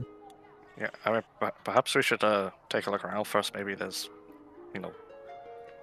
something like a journal or something. I don't know. Oh, okay, yeah.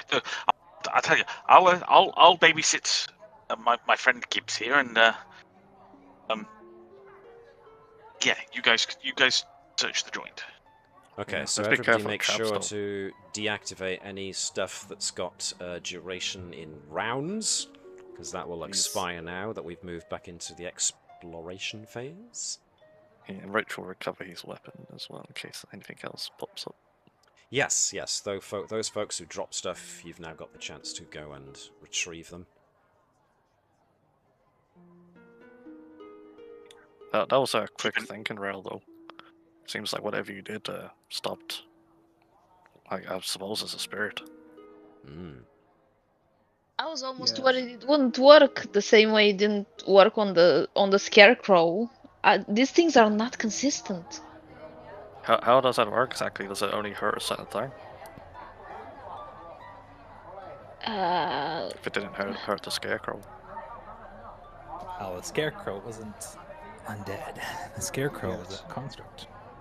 Oh, so Exactly. I guess it is a spirit then. Yes, and this Gibbs fellow was possessed by an undead spirit, which was damaged by Vitality Lash. Very well done, Rell. It's pretty interesting. Pretty not usual undead behavior.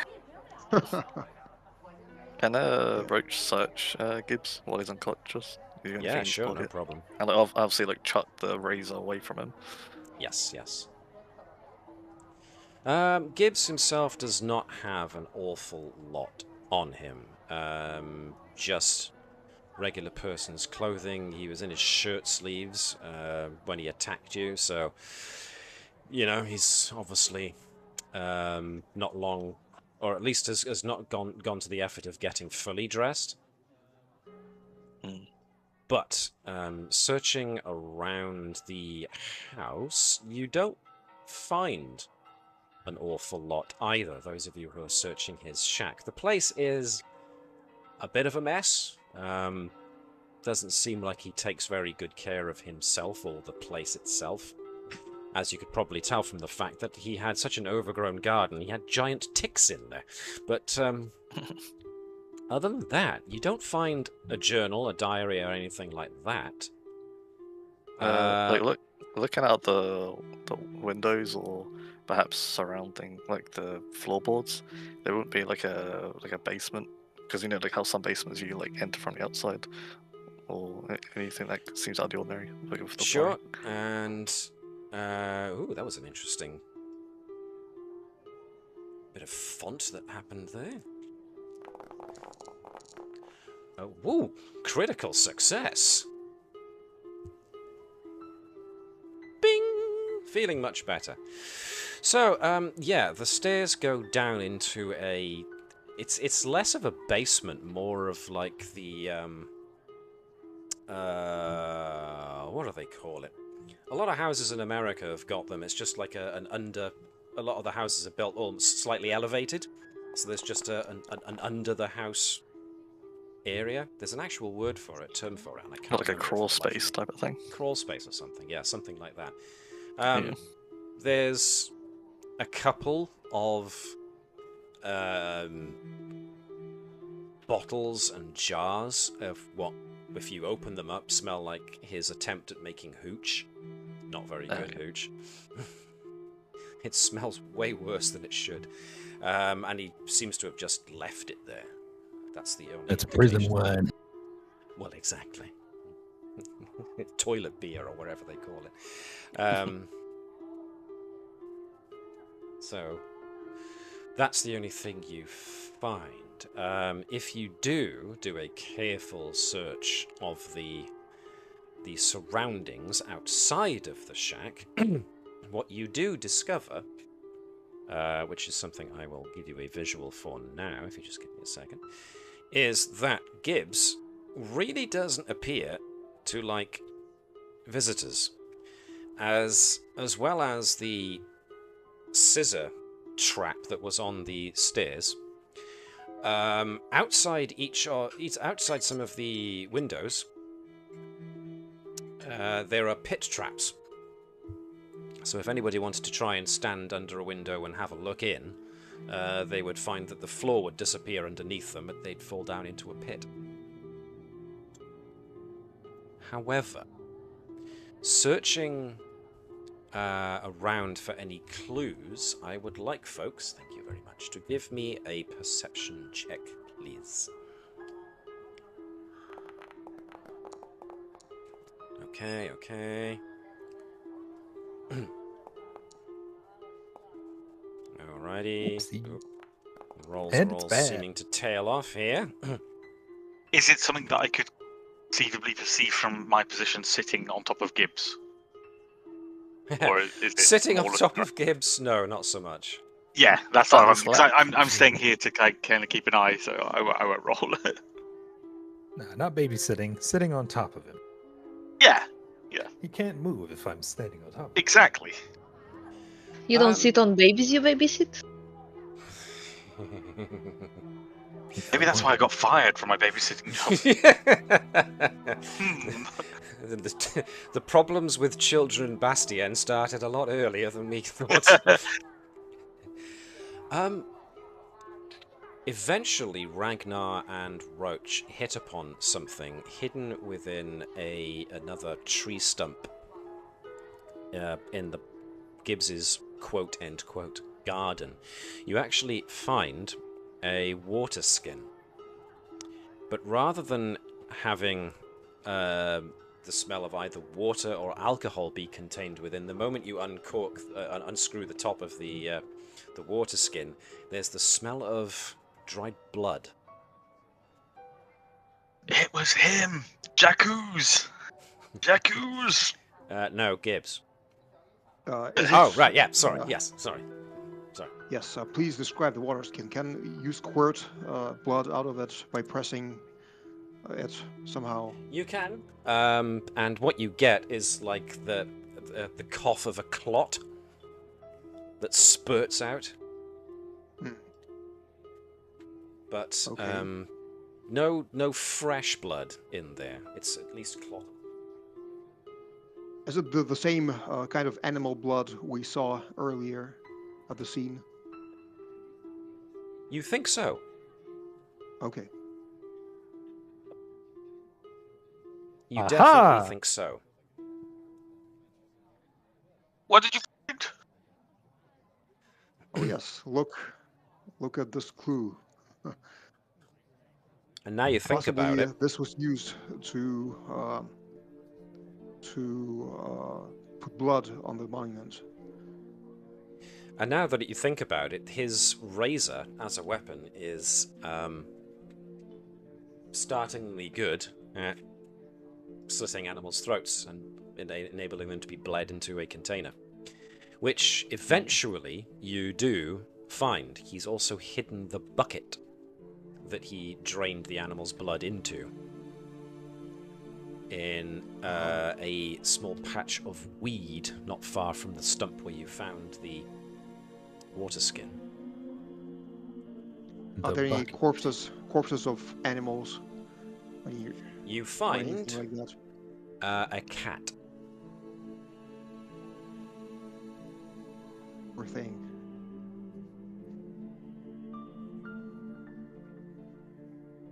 Okay. In fact, hang on, 2 letters. You find a rat and a cat. A rat. Probably a big rat. Oh yes. Big chunky fella. So, Okay. what would you like to do now? This seemed pretty damning. Should we question him, or should we leave that to the sheriff? I'm a little concerned that it seems like if he is possessed or was. I mean, I don't know how it works exactly, but would he even know that he was doing it? Like if he was like possessed by that spirit, if he's like writing the message on the statue, would this man even know that he was doing it at the time? I have a feeling that may happen if we like ask him about it. Point. No. Yes. I mean, we have evidence, obviously, you know, for the sheriff to deal with him, but yeah, I mean, he's obviously referring to a woman when he was possessed for a moment there. And I mean, if the name is who we think it is, seems like they want to somehow kill Warden's wife again. Don't really understand what that means, though. Yeah, I don't. Yeah, I mean, it's probably worth questioning him nonetheless, but yeah. Well, I think we have a whole sample of pharasma here, and local priests can usually, find out everything they need about possession. I mean, I disagree. I mean, no offense to you two, but I feel like if we take him to the pharasma, they'll probably try to kill the spirit instead of question it. If it is still within him. Would they? Yep. We would either separate the spirit entirely and then go out to kill the spirit separately, or just end it all. Yeah, Oh, I feel like you wouldn't question the spirit first, would you? No, there is no tolerance for the undead. It is an abomination. I see. Yeah, my point exactly. Okay. Well, I say we question. Yeah, I say we question him now before we tell him off to those zealots. Yeah, that's. I do that's think why. giving him the sheriff has a jail, right? Like okay, well that's not a bad place to have him, even if we question him there. You know, just not in his house where if he happens to wake up in the middle of questioning him, he happens to get a hold of something or escape or something like that. I mean, Like I don't want to cause more paranoia, but if a spirit does just take hold of people, we don't know how many it's affecting. I mean, I don't want to think badly. Town. I mean, I don't want to think badly of the sheriff, but I think we should probably deal with this ourselves first before handing them over. Yeah, That's just my general feeling. suspicion of everyone. I agree. I mean, it's best to think that way. You'd be surprised how many times it saves your life. We have a way to find out if anyone is possessed. And Ragnar looks at Rell. Yeah, I mean, knowingly. I don't think it's a good idea to start. Vitality. Yeah, that's probably not good to Nope, start you're just walking around smacking people. Well, technically, you're Yeah. not doing anything if the target isn't undead or susceptible to vitality damage. So it's nothing happens at all. They definitely won't if freak they out. aren't. Yeah, they don't freak out when Rell's just casting spells, even though they can't see what's happening. Kind of like how Bastien pulled out a hammer randomly. Hey! They definitely won't suspect anything's wrong with us. Yes, They'll probably but think this is we're possessed. planned. We can distract them. Okay. We'll just go around slapping them on the ass with a vitality lash until You it don't have to starts touch work. anybody. Nothing happens. They don't feel it if they're not bad guys. Oh, yes.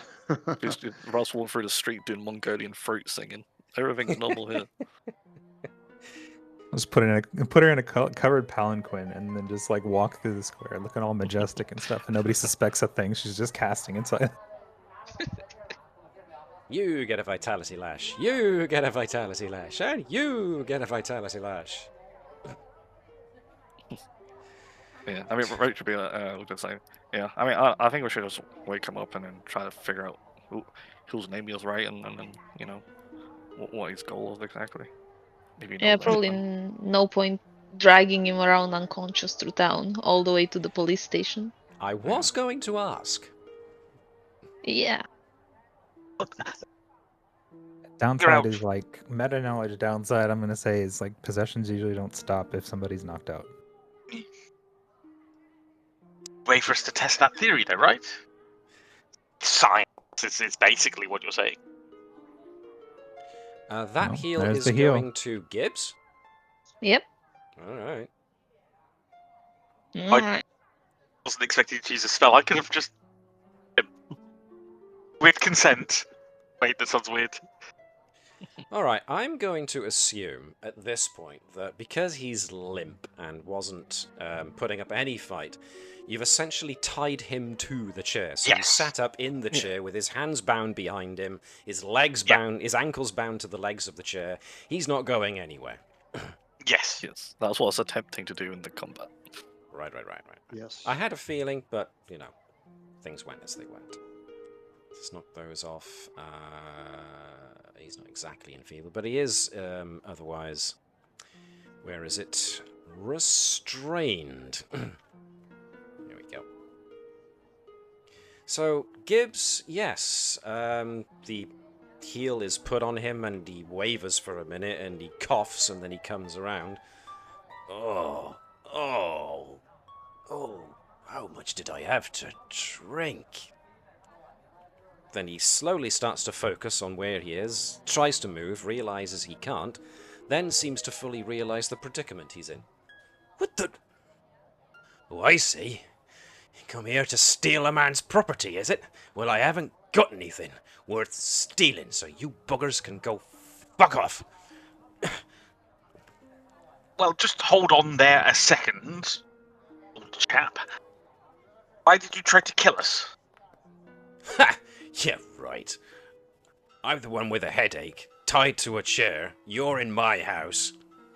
Ragnar, you don't get the impression that he's lying? He genuinely doesn't seem to know how he got there. Yes. Well, we merely came to have a chat with you, out to see if you'd seen or heard anything, and then you came pushing out of the house, waving that damned razor blade of yours, and we can't see the slashes on us at the moment because we've healed up a little bit while we restrained you. Yeah. But I got bruises from my head. I'm bleeding from a gash on my scalp. I attacked you. Yeah. And how do you explain these? Oh wait, sorry. Yeah, and I point to the water skin and the bucket that were hurt. He looks at them as if he obviously recognizes his bucket and his water skin, but he's looking at them with a question in his eyes. But you can see there's also this... His brain is ticking over to a horrible conclusion as it's starting to put bits and pieces together. At which point his eyes go wide and he kind of sinks back into the back of the chair and he just whispers, "The nightmares were real?" You had nightmares?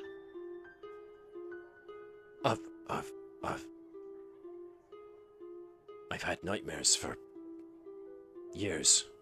Night terrors. Of the time when... Anyway, usually only works if I drink myself unconscious. Then I don't dream anymore. But recently, the night terrors have been different. There was a man. But before there was a man, there was blood on the walls, and he was spelling out my name. And then, I don't know, I kept on having dreams about just floating along, and I was killing animals. Or remember something about a statue. And I remember being so very angry with someone. But it was all a nightmare. It wasn't real, right? I couldn't have done those things, right? He's visibly reality. starting to tear up now. He's getting quite distraught. Face the reality. Look at the bucket. Look at the flask. It was no dream, man. I Well, did those things. I did those things? You did those things and you tried to kill us. Emilia, were But you trying to it's talk not- there, or did we lose you or something? yeah. Yeah, I just stopped while you did your thing. Okay. Sorry. Yes, Ragnar looks. Yes, Rell. You wanted to say something? Well, we're not saying necessarily that you did them, but we're pretty sure something did them using your body, which What? sounds even more horrifying. Yes, I get that. Enough beating around the bush, you're possessed. What? Or were. We're not sure if it's still around. You mean Uh.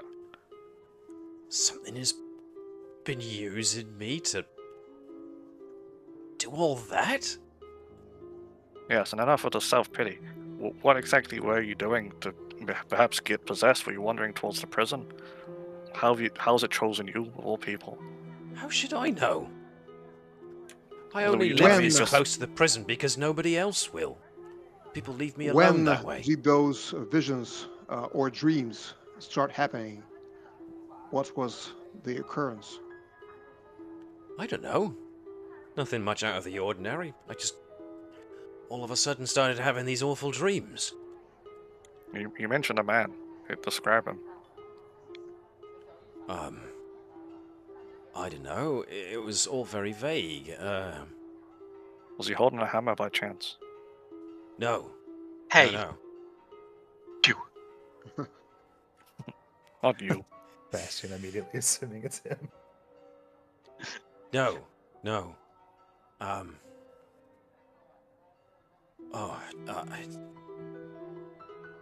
A book. There was a book. I think. It was like he was writing names in it. No. He was writing my name in it. Or was he? Does it say Death Note on the cover? Strangely enough. No. But there was another name in there. I don't remember. Did it start with a VE? That seems to... He twitches. As if that was an involuntary recollection response. But he's not entirely certain by the way he cocks his head. Maybe? I'm sorry if I hurt any of you. I mean, sounds like, it wasn't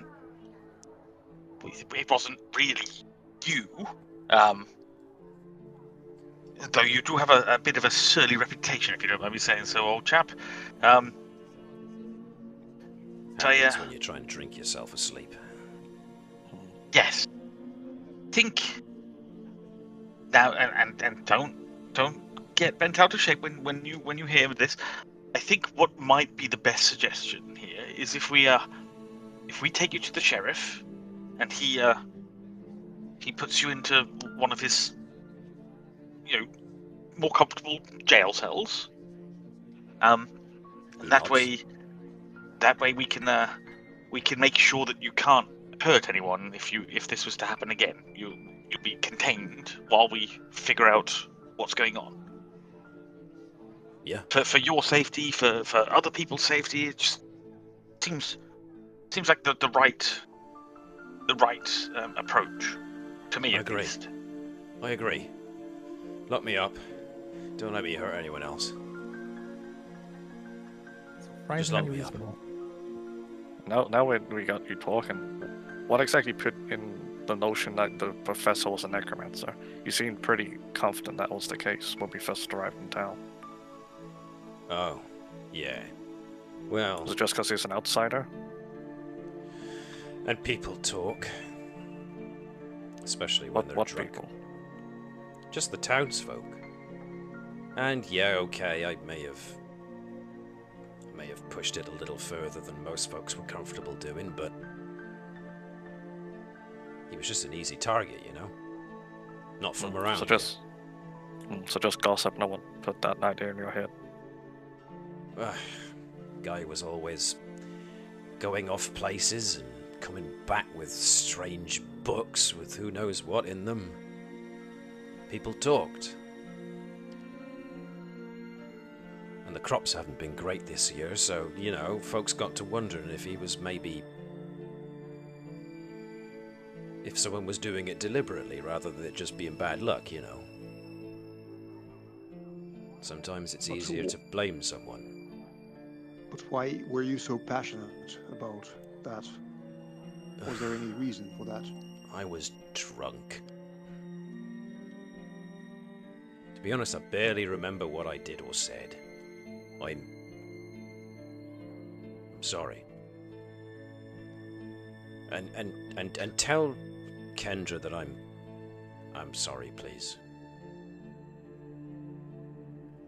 We shall. There's plenty of time for you to make amends and you force for good in the town. But for now, I say if you're prepared to come with us willingly, Yeah. then we can escort you there and you get you comfortable at least. I'll come quietly. Yeah, what you worried need to about what happens when we get to nightfall, or if whatever it was that was in you comes back now. I'll ask to be restrained during the night. Well, yes. I mean, if you're in a jail cell, I think you'd probably be fine. But No. Yeah. I'll have them tie me down with something. hey, your choice.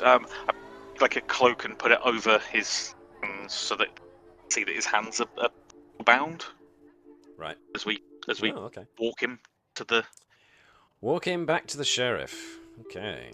Let's Think so, right? Everyone's cool with that. Sorry if I just took whoever was at the investigation board away from what you were doing. Nah, this is all starting to make sense. So, All coming together. as you guys go up, you go the whole party together, so I'll use the party token itself. Escorts Gibbs through the streets, does get a few looks, but Gibbs, when anyone asks him, "You all right, Gibbs?" He just goes, "Yeah, they're just helping me go to the sheriff's." So he doesn't out you or anything. He doesn't try to escape all of a sudden. He lets you lead him all the way there. The sheriff, of course, as soon as he notices Gibbs come through the door, at first is like, "Oh, Gibbs, what have you done now?" But then when he notices this, you guys too, and then he's bound. He of course, questions what happens. So I assume that you guys give him the full rundown. Yeah, I think so. There's nothing we would want to hold back at this point, right? Just explain everything. Excellent. Probably definitely like the possession part. Yeah.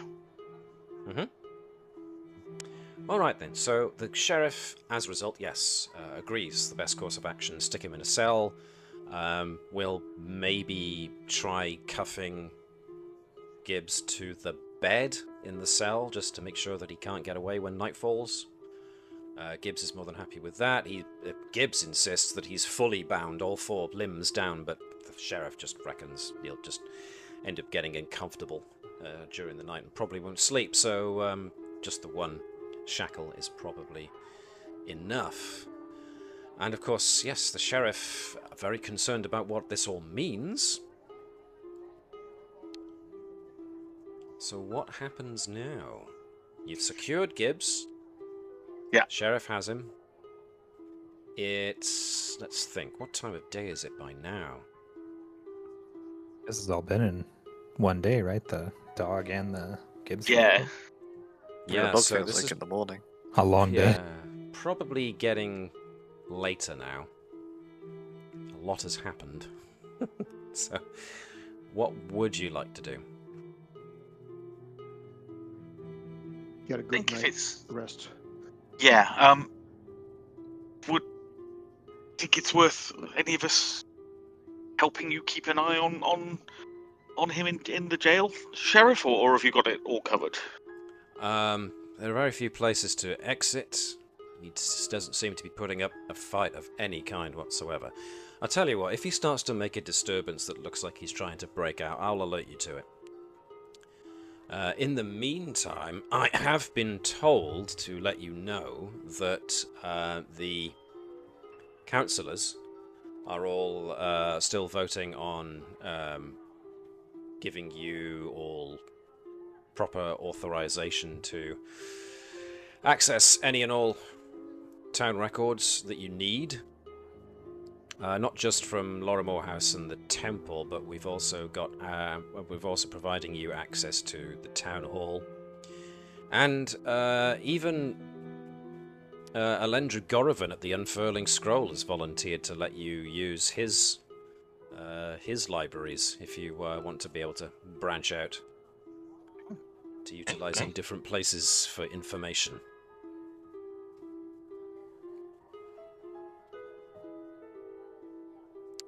So you now have a choice of places to go to if you want to research topics and whatnot. Neat. Other than that, let me just think.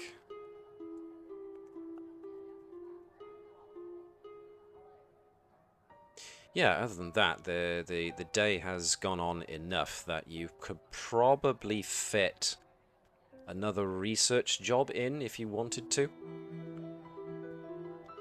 Yeah, I think maybe see if we can find out any more about Harrowstone.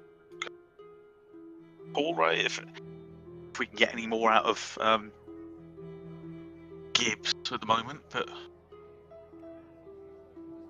Gibbs seems to have given you as much as he knows.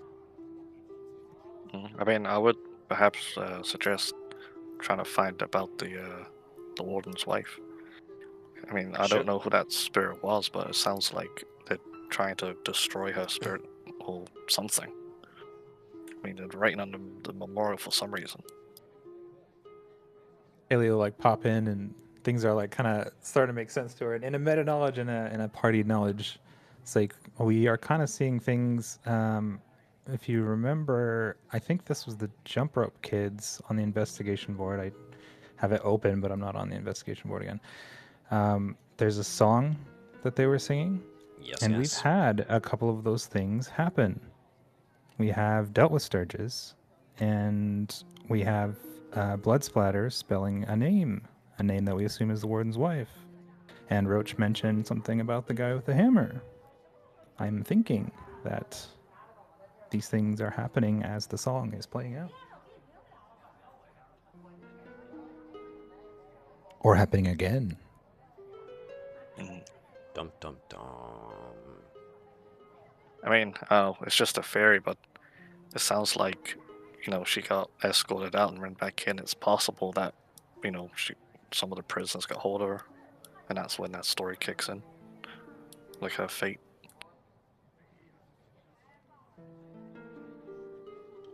It seems like, I don't know if it's, well, see, the way I'm reading it is it's like separate things, because it starts with putting her body on the bed, taking a knife and lopping off her head, but then leads into spelling her name and killing her with a hammer. I don't know, maybe it's just because of the order of the song. It makes me think like it's separate things, but you're probably right. It's probably just all one thing. I mean, I don't know, like, if the spirits are trying to kill her again, it could just be like a endless torment type of thing. Is she really dead? I mean, even so, but it just sounds like all ways to kill her over and over again. If this, Yeah. if they're trying to kill her again, I imagine she's somewhere, being tormented. Either I way, don't- I do agree with doubling down on Harrowstone research to figure out everything we can about what happened there. I don't really understand how spirits work. I don't know, if you kill a spirit, is it gone forever? I don't know how it works. I guess that's you, Frasman's expertise. Indeed. Well, it's I mean, it kind of works. I say like it works like in real life, but in real life, it's still also, like mythological in a way. But usually things are attached to something. Like if something is haunted, something is attached to something, whether that's an object or remains or something like that. It's usually something like that, and then you have to like cleanse them or destroy them or anything along those lines. So I imagine what's going on here is something relating to the prison, but we don't know enough yet. It nods along with everything that Caelee said. But fresh.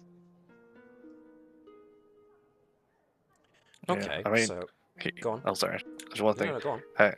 So he mentioned nightmares. I actually had one myself. Oh, Yeah, I was in a room and it's on fire, and there's a man holding a hammer and a skull in his hand, and it sounded quite similar to Gibbs. Like it's almost like you're living it. And Rell, didn't you have a nightmare not long ago too? Yeah, I had, well, it was just the part where my name was written on the wall. You two seem like to be further along. But has anyone on watch ever seen me do anything weird like that? No. Yeah, I mean, when you woke up, you were laying down, and you just, woke from a bad dream. That's what I thought it was just a bad dream.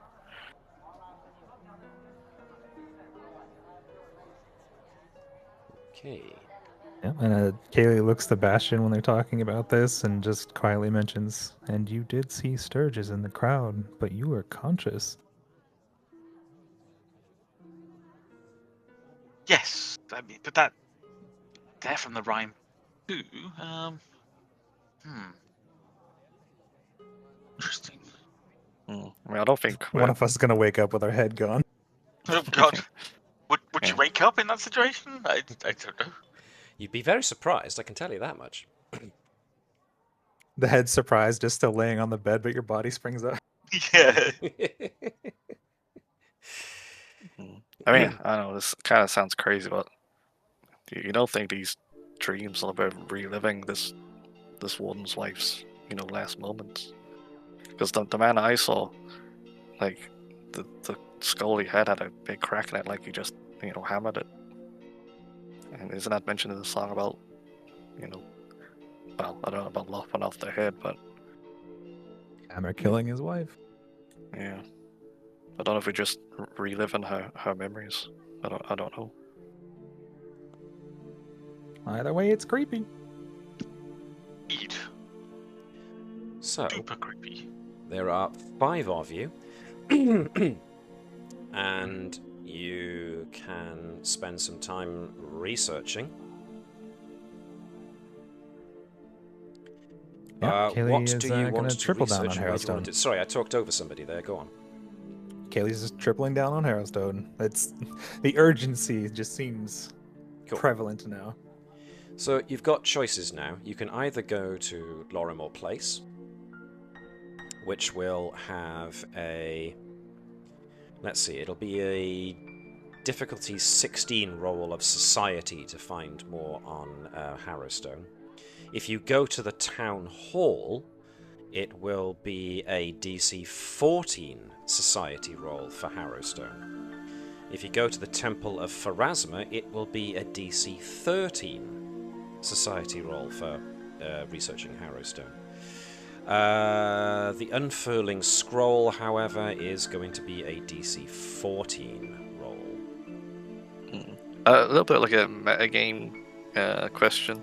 So, the locations we pick, is there like certain things locked behind that location, or is it literally just if you roll good enough, doesn't matter where you get the source of information from. I suppose in that sense, it might not matter too much. It's just that originally some of these locations were locked because you didn't have enough trust in the town. Gotcha. Obviously, Lorimore's place was open to you from the beginning, but might not have as much information, certainly not on Harrowstone, as it does have information on the Whispering Way.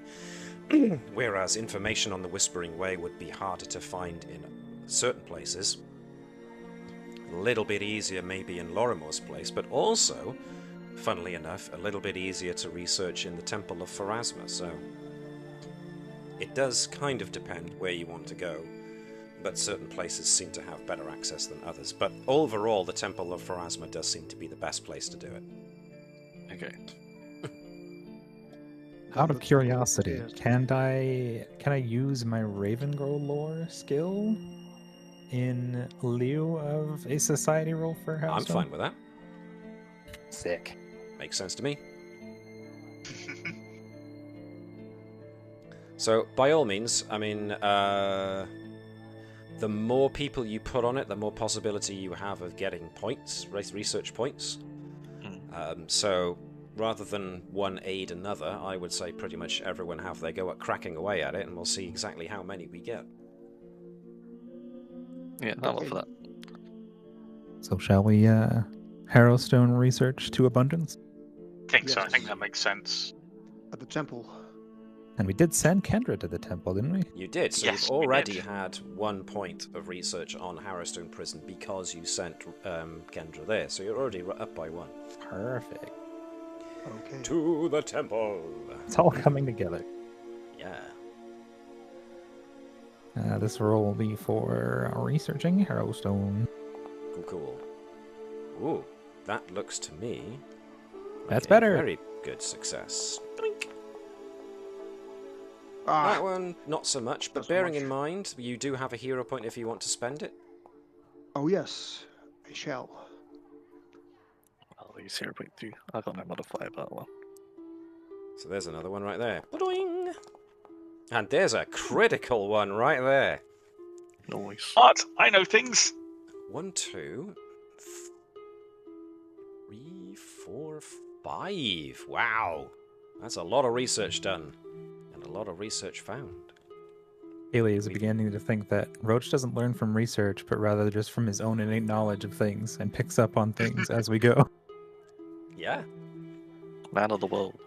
So let's see. You learned that Harrowstone was built in 4594. The fire took place in 4594? 4661. Sorry? You say 4594? Yep. It was destroyed in the fire at 4661. Ravengro was founded at the same time as a place where guards and their families could live and would provide food and other supplies used by the prison. The fire that killed all of the prisoners and most of the guards destroyed a large portion of the prison's underground eastern wing, excuse me, but left most of the stone structure relatively intact. The prison's warden perished in the fire along with his wife, although no one knows why she was in the prison when the fire occurred. A statue commemorating the warden and the guards who lost their lives was built in the months after the tragedy. The statue still stands on the riverbank.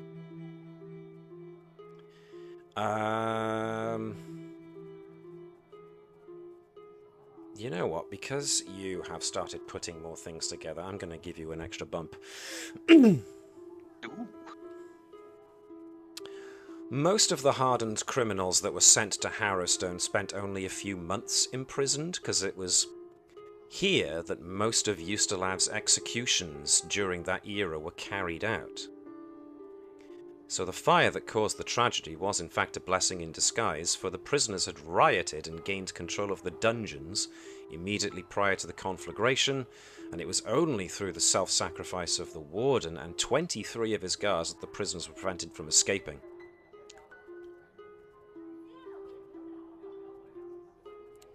So, How many prisoners are we talking about?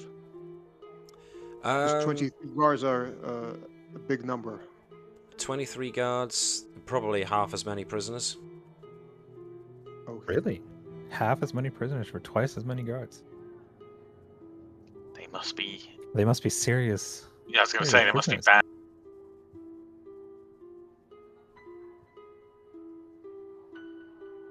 I mean, that gives us some more information. Still doesn't clue us in exactly. I guess we're gonna just kind of have to, the hard way, figure out why the man, what's her name? Vessariana. Yeah. Yeah. Why she is so important to this. Yeah. What? Or maybe we're just guessing wrong entirely. I mean, so it's a mystery why she's dead. Like, why she was in Why the she was there, why she's Yeah. dead, why anybody cares. There's I mean, we also know why she's there, though, right? She lived there. They escorted her out, and then she ran back in, and then I assume the prisoners got her, and then. But we think tortured her. she ran back in. They the what's his name? Father Grimwood didn't seem to know. Well, she disappeared. They escorted her Yeah. out. Yeah, Okay. they don't know So- how she died. Technically, they just assume she died within the fire. Yeah. But I mean, going by what the song says, which obviously is just She just got messed up. yeah. Potentially. But I mean, But- that's if the song is legitimate to what's actually Exactly. So happened, which- could be. I don't know about you, but I tend to believe hopscotching, jump roping Yeah, girls that are Dumpty. speaking to us. Humpty Dumpty's a real story. Yes. So, He But it really turns fell out, off yes, that it is. wall. but yeah. So the question out of character for me is that why did she go back in and or die? And if she did die, why are they now trying to kill her again? Or I mean, what's I happening imagine with that? I imagine all the prisoners have spirits that possess Harrowstone. 'Cause, I mean, isn't something? I mean, I don't know much about in and out of law. So usually with banshees and things, they happen if unfinished business or something horrific happened to them right before they died, right? That's why they stay around, I believe. Potentially, yeah. Yeah. So if they're all burned alive and then they're all killers anyway, that's probably why they're still there. And then if this woman had all these horrible things done to her, that's probably a good reason why she's still there. And I mean, like what Oz said earlier, people are usually bound to objects or places, Yeah. I mean, and also the DM just said everyone that lived here were guards, so Yes. so it's possible all the descendants of those guards are living here. So that's why the ghosts may be tormenting these people, because they are descendants of the captors, is my guess. But Yeah. I guess there's a question about why now? Like what's changed, what's happened that has coincided the Professor's death with I mean, all of this stuff. Now, obviously, the Whispering Way probably involved Yeah, in that's it the other end somehow. of it. I mean, I reckon the professor's How? prodded around and triggered something, and then he got himself killed. That's why. That dang old professor messing around and meddling. I think that's why it's Or- happened again. Unless it's just a cycle, it constantly happens. Because with the song, it seems like she's getting killed multiple times. And Yeah. if this guy's whoever's in Gibbs is trying to kill her again, it's like a cycle that just keeps happening over and over again. And then maybe we are just the people to break that cycle. Because Yeah, obviously it's just tormenting the person over and over and over again. But I feel like the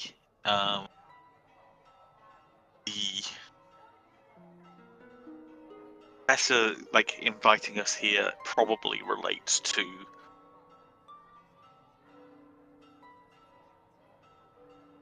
you're trying to help with whatever he uncovered.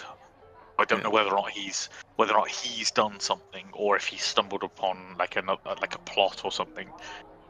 I think the Whispering Way that he references is probably something that we need to dig into.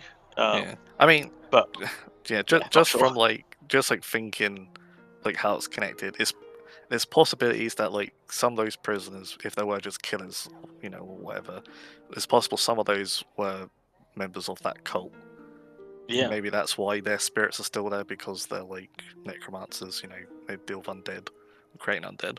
So it's possible that's why this is happening, and maybe they're trying to free the spirits or resurrect them. You know, I don't know anything about the cults, so I don't know what their goal is. But I think the professor mentioned like they had, was it like they had a base in there, or like they had, you know, dealings with the prison for some reason, or they spotted them there.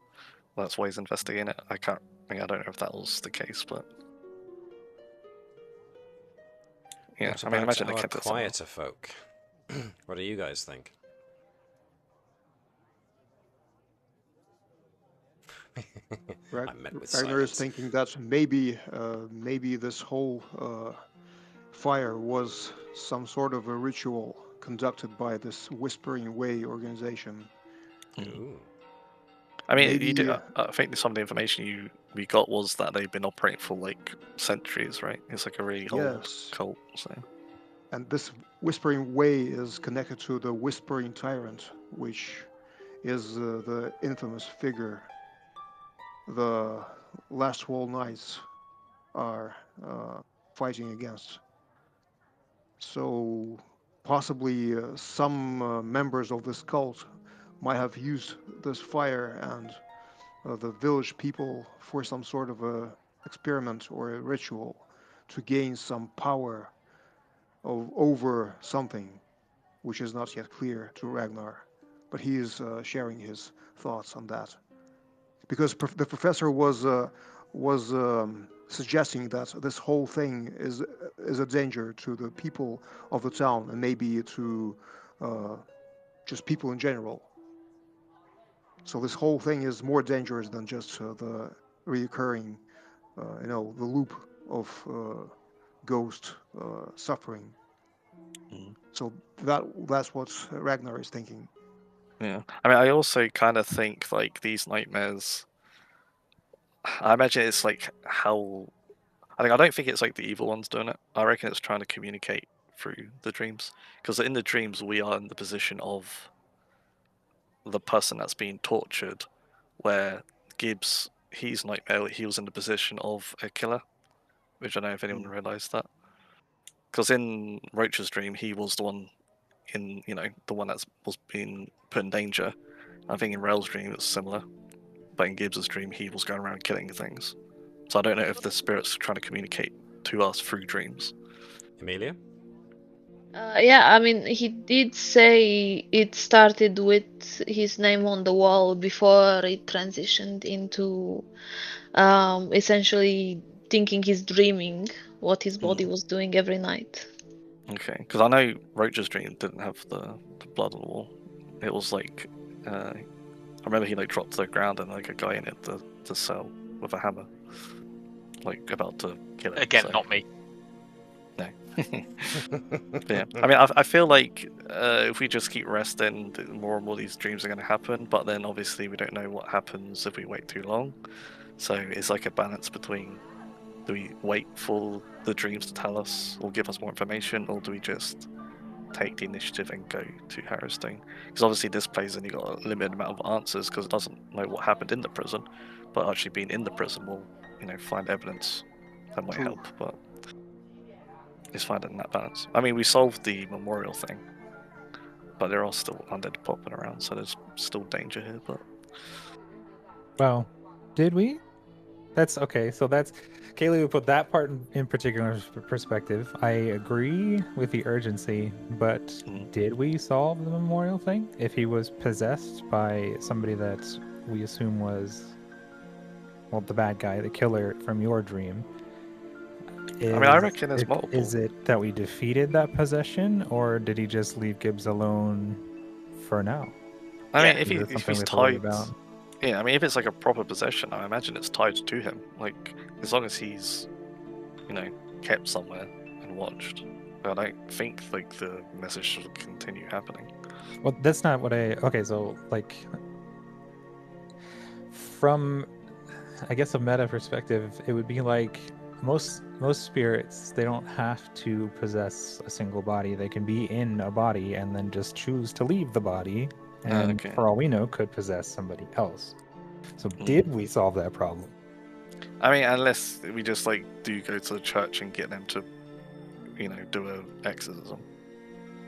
Just exercise the spirit. Well, that's the thing. Maybe it's not there anymore. Because as far as we know, I mean, maybe we defeated the spirit when Rell cast the Vitality Lash on him, but maybe we just spooked it off of Gibbs and maybe just elsewhere. And who knows? And who knows what it was doing? So it was spelling out that woman's name for some reason. Splatter spell her name just right, and we don't know what that's about. And they have a really hard time spelling out the letters one by one. So we it's a lot of letters. So again, whether or not we can get anything from Gibbs over time if he remembers stuff, or if he'll try and break out. If he'll try and get possessed or get possessed and try and break out tonight or whatever. I think we solved the question of who it was who was doing it. I think we still have questions around why. I mean, I guess was also. At the end game. Yeah, I guess also why would the murderer spirit be? Why is he telling us who he's going to kill? Yes. Unless it's literally just like a serial killer thing where he's like tormenting people before he does it. Yeah. Like how they do with like police. We could potentially either keep watching Gibbs, which I think the sheriff basically said just go do your thing, or we could maybe camp near the memorial and see if it happens again. See if it has possessed another person. There's also a concern that because right now we've had a couple of things happen out of the song. For all we know, the other things could separately happen. So what's the next part of the song? Well, it's kind of jumbled. So we haven't experienced the first part of it with the body on the bed and taking a knife and lopping off her head. We experienced Sturges, which is right after that. But then we experienced the blood splatter name. Okay. So I don't know if we missed something. Maybe we missed something early on that's in order. I have an idea. So maybe they are repeating the way they killed the warden's wife, but they're going to be doing it to other people. So maybe the lopping off the head, they're going to choose another female of the town, and maybe that's why the professor's getting us to look after his daughter. Maybe he knows it's going to repeat. I mean, obviously it's his daughter anyway, but is there a possibility that this serial killer type ghosts are just going to redo their ritual, aka redo what they did to the warden's wife, but to the townsfolk? That's still what I was thinking. Because that's the last thing he wrote, was that he needed to go back to the prison to make sure they didn't finish. So I think you're onto it. Okay. I guess really it's do we go to the prison to try and stop whatever's happening, what's causing it, or do we just wait for them to happen and deal with them as they come? Yeah. I mean, I feel like if we take it head on. Yeah, because I feel like if we leave the town, there's a chance they just do it without us, type of thing. But I guess that's who knows if we wait too long, So it's you're probably right. We probably just need to tackle it. I don't know how many days it's been now. It's been a week, hasn't it, since we've been here? So over a week now. Pretty nearly. What do you guys want to do? Do you want to stay in the town, or do you want to go to Harrowstone now? Or what's people thinking? I think so. From my perspective, I think the next step for us is logically to go and take a look at Harrowstone, because we still haven't checked it out at all. Okay. So I think go and see if anything happens there. If anything pops up, and that way we can can either poke around a little bit, see if there's anything obvious for the Whispering Way or stuff like that, or if something happens and we can react to it. If nothing happens, then I think it's back to a bit more research and seeing what we can find. Something in the professor's quest points to something needing to be done. So yeah, I mean, also with spirits, especially in games, I'm just thinking The Witcher. You usually would have to play out what cursed them in the first place to break said curse. We're not going to be able to do that if we stay in town. I feel like whatever's causing them to stay on this plane of existence would be in the prison. Because we can reactively deal with whatever they pop up each day, but that's never going to stop what's doing it. Yeah. So I think we Oz also is right. don't. Oh, sorry, you go. I was going to say, I think Oz is right where it's it's out of Gibbs, but it's probably still lingering around So Yeah. it's going to keep doing that until we, go and sort him out of the prison. So Yeah, and whether or not there's a time crunch or something like it's building to something. yeah. And 'cause also, it doesn't seem like it's just this reoccurs every years or whatever. A lot of this seems unusual to them. I imagine the time crunch part is the names written on the statue. Like, I feel like if we wait for it to write the whole name, I feel like something bad's gonna happen. Yeah, He probably should stop before he spells out how many letters are in that name? I just hope she's got like a turns long out ass quite name. a few. It's a long name. Okay. So it's like 10 8, 9, letters? 10 letters. Yeah. Yeah. This or depending on how many R's are in there. And We've only been here. We've been here a week, and they've only done 2. So and Gibbs is locked up now. So if it is Gibbs and possession through Gibbs solely, then I mean, there's one thing I'll say about the Gibbs thing. I'm pretty sure one of the rumors suggested there's like multiple of these like crazy killers. I think one was like the executioner, and assuming they use weapons like whatever they're linked to in their life. This guy was using like a blade, right? Like a little shaven blade. So it's possible there's multiple of these weirdos. So whatever's on Gibbs, there could be like other nut jobs in the town that possess different people. Because if there was like half the amount of prisoners as there were guards, I imagine all those prisoners are angry spirits that are like nut jobs. So can we, maybe that's something we can ask the sheriff. Does he know if they were like a number of particularly bad prisoners? Like, obviously there were notable prisoners. Yeah. Because there was the execution I think we heard in Arena, and I don't know what the one that's inside Gibbs is, because we only heard him say "kill the bitch," right? So it could be anyone. He didn't really give away who. Was a carriage driver. Yeah. Oh, that's true. Remember that? I still have an explanation for that one. That one's sitting on the back of my notes. This is all very cool. So the question that was asked bears asking again. What do folks want to do? I mean, not statistic, that's entirely the wrong word. You guys have just finished hours of research now, and as such, the day is closing in. So you're going to have to... Yes. If you want to rest, now is going to be the time to rest. Taking a rest. But, I imagine they're doing all this discussion in character as we're looking at books. Yeah, sure. Makes sense. So sleep now with someone on watch again, as always, because it's definitely an increase in the weird shit that's happening. So have one of us on watch. Standard Then, watch rotation. House then? Yeah, and then in the Did we ever morning. establish what that is? What our standard watch rotation is? I think Bastien's the last watch. The morning. Think. I think Rell was first last time because Roach and Ragnar were fighting over the middle. Yes, that's the worst. Who has the worst shift? Worst shift. Ragnar and Roach are like, I'm the most fun one.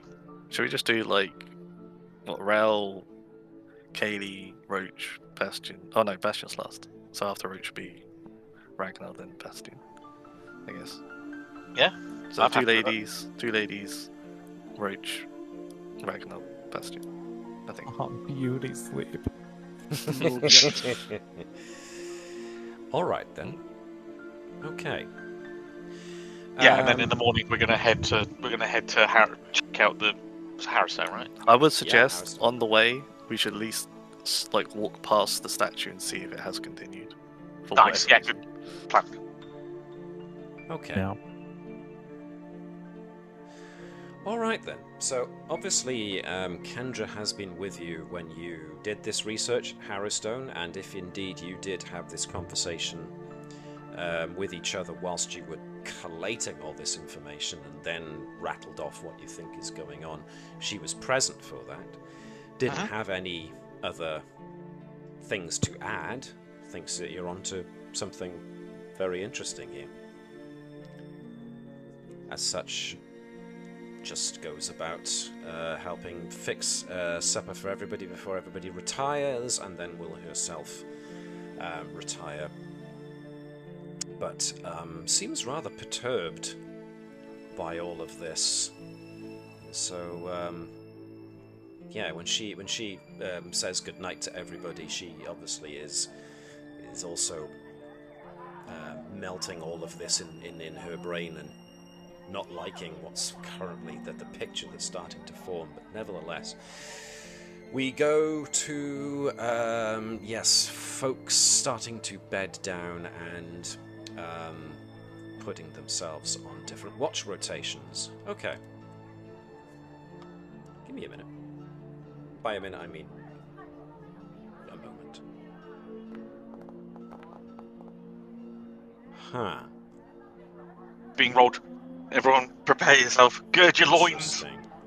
Okay. Endra's gonna hurt us. Yeah. Okay.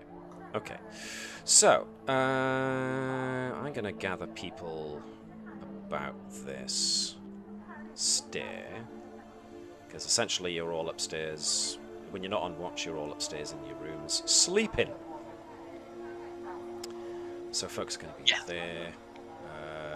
Obviously, those who are on watch are assumed to be in their full kit. Everyone else is assumed to be out of said kit. So, let's see. So, first watch was Rell, followed by Caelee. So, it's when we get to Caelee.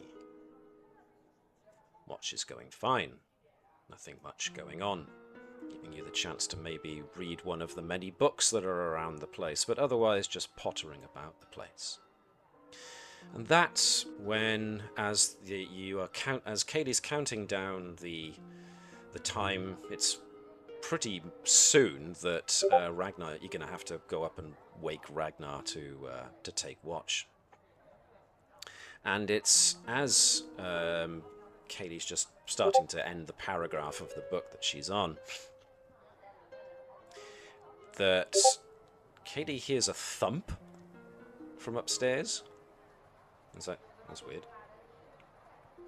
Does Caelee go investigate or wait for... Prince upstairs. Goes upstairs. As Caelee goes upstairs, she hears the thump again, and it's definitely coming from Ragnar's room. Caelee, immediately being alarmed, will be light in hand, just shove a light ball into the room as she busts the door open. Who's there? You there? So, Ragnar, before Caelee's dramatic entrance, Ragnar is busy sleeping.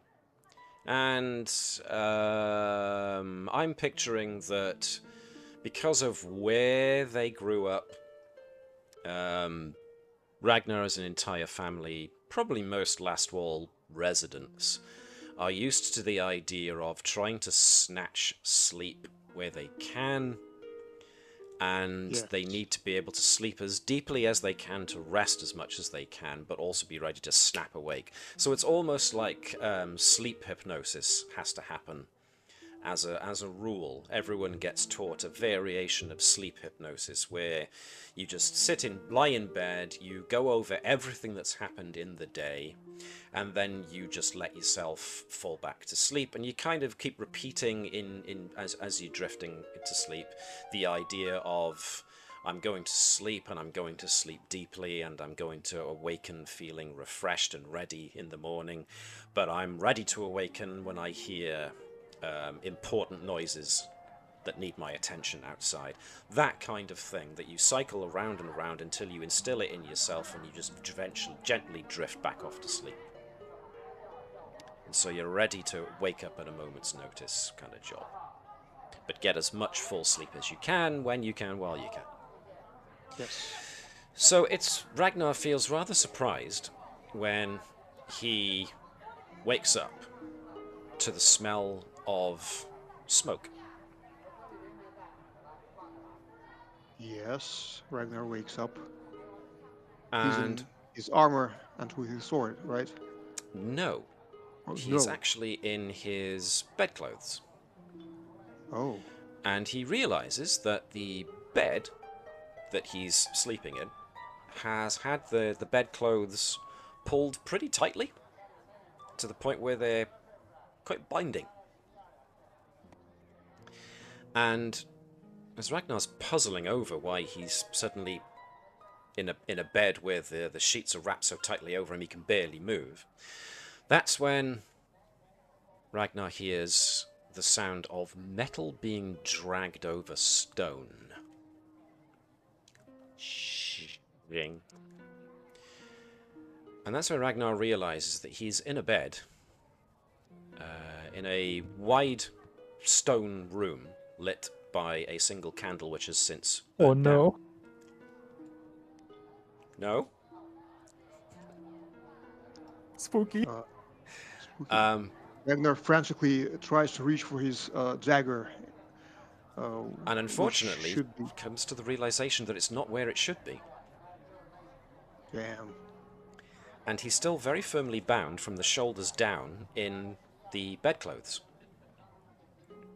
But there's an odd glow coming from the room, the end of the pardon me, let me start that again. There's an odd glow coming from the door, which is open, which is odd. Your door shouldn't be open. But that's where the smoke is coming in from outside of your room. And it's starting to fill with a glow, a firelight glow. But just as Ragnar's there struggling and flexing his muscles, not inconsiderable muscles I might add, and trying to pull the bedclothes off of himself, that's when a figure walks into the door with just the firelight behind him illuminating him. Tall, impossibly tall. His arms seem ridiculously overlong, but it's what's in the arms that trouble you most. But aside from what's in the arms, the fact that these are overlong arms, the man appears to be bald-headed. But somehow you can see the glint of his eye, even in his eyes, even though the firelight's behind him. And it's at that point that he rushes forwards, and his hands go up over his head, and in his head is a massive, his hands over his head is a massive hatchet.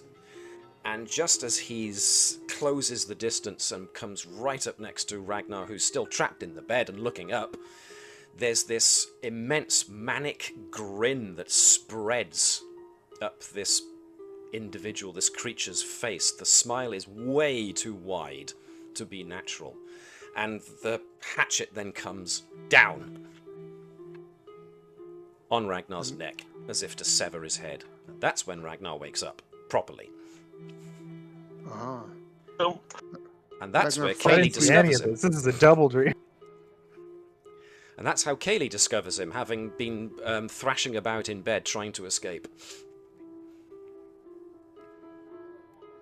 How does Ragnar react? Ragnar, as an axe reaches for his neck, he remembers that he's a mage, and he tries to reach for his magic, his fire to burn the sheets, maybe lightning to strike at the beast trying to kill him. So probably as Caelee is reaching for Ragnar, she sees that his hands are covered with lightning, and there's fire shooting out of his, maybe mouth or or chest. Caelee's reaction?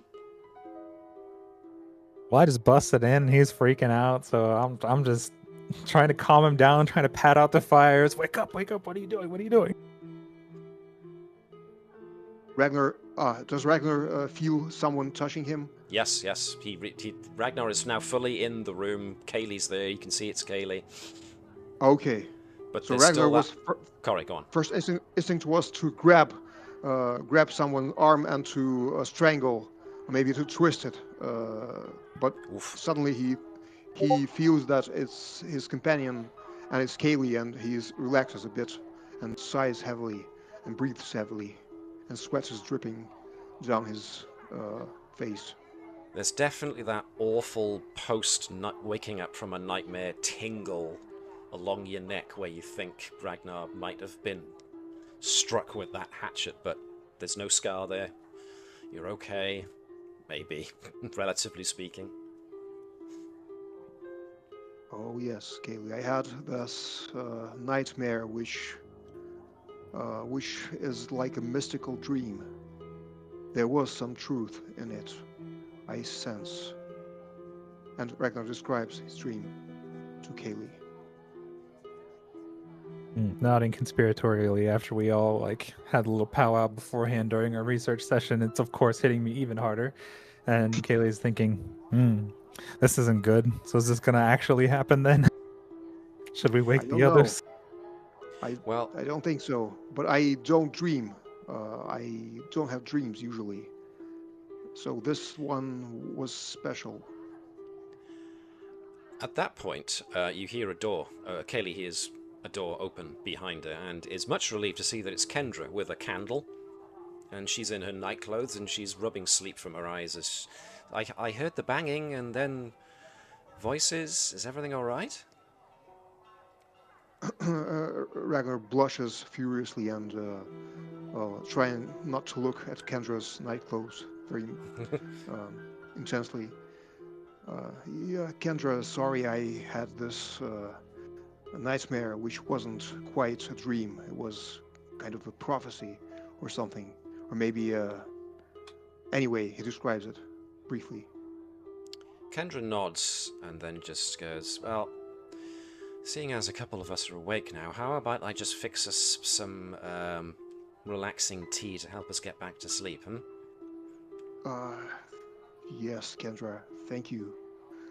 Kendra makes her way downstairs, taking her candle with her. It's a few moments later, as probably Caelee and Ragnar are now negotiating who takes over watch for whom. That's when pretty much everyone is woken up by this bam, bam, bam on the front door. Wait, a real bam bam or a real bam, bam, bam on the front door? It's the middle of the night. What is going on? Just 5 more minutes. Everybody's awake at this point. I can people will start coming around. Okay. And If for those they two who are weren't, I actually would wake awake. them Sorry, up. go on. I talked over you there. No. If they weren't awake, I would wake them up. Yes. Ragnar frantically tries to put on his armor. Okay, so you'll have it's usually 5 minutes or so to put on full armor. So yeah. Well, you have heavy armor as well, don't you? It's just I think it's longer than that. It's 10 minutes or so. Okay, so so Caelee and Ragnar at the moment are the ones who are actively up and awake, but that bam, bam, bam is now starting to bring people around, and then Caelee and Ragnar hear Kendra go, "Don't worry, I'll get it." Caelee points to Ragnar and says, "Don't let her answer that door." Yes, ask if they bought croissants. Yes, Kendra. The croissants! The 2 a.m. croissants! So I'll take that. Sure. So, bearing in mind Ragnar is not in his armor. Maybe just his breastplate. Hopefully, at least. I will ask you to not 5 minutes to don medium or heavy armor. Currently worn. Okay. Because it will take. Because what is that? You have got breastplate, which is heavy breastplate armor. and skirt, which is medium armor. 5 minutes to don medium or heavy armor. 1 minute to don light armor. Yeah, Roach is getting up like unarmored. Yeah, I'm unarmored. Okay. Bastien's down unarmored. Well, I'm going to say that Caelee and Ragnar are the ones who are already up, so you guys proceed downstairs in order to try and essentially stop Kendra from answering the door. So I will have you two start more or less here. So if you can bring Ragnar back to where I'm pinging, please, Nikki Noo. So yes. Kendra will have made it roughly there.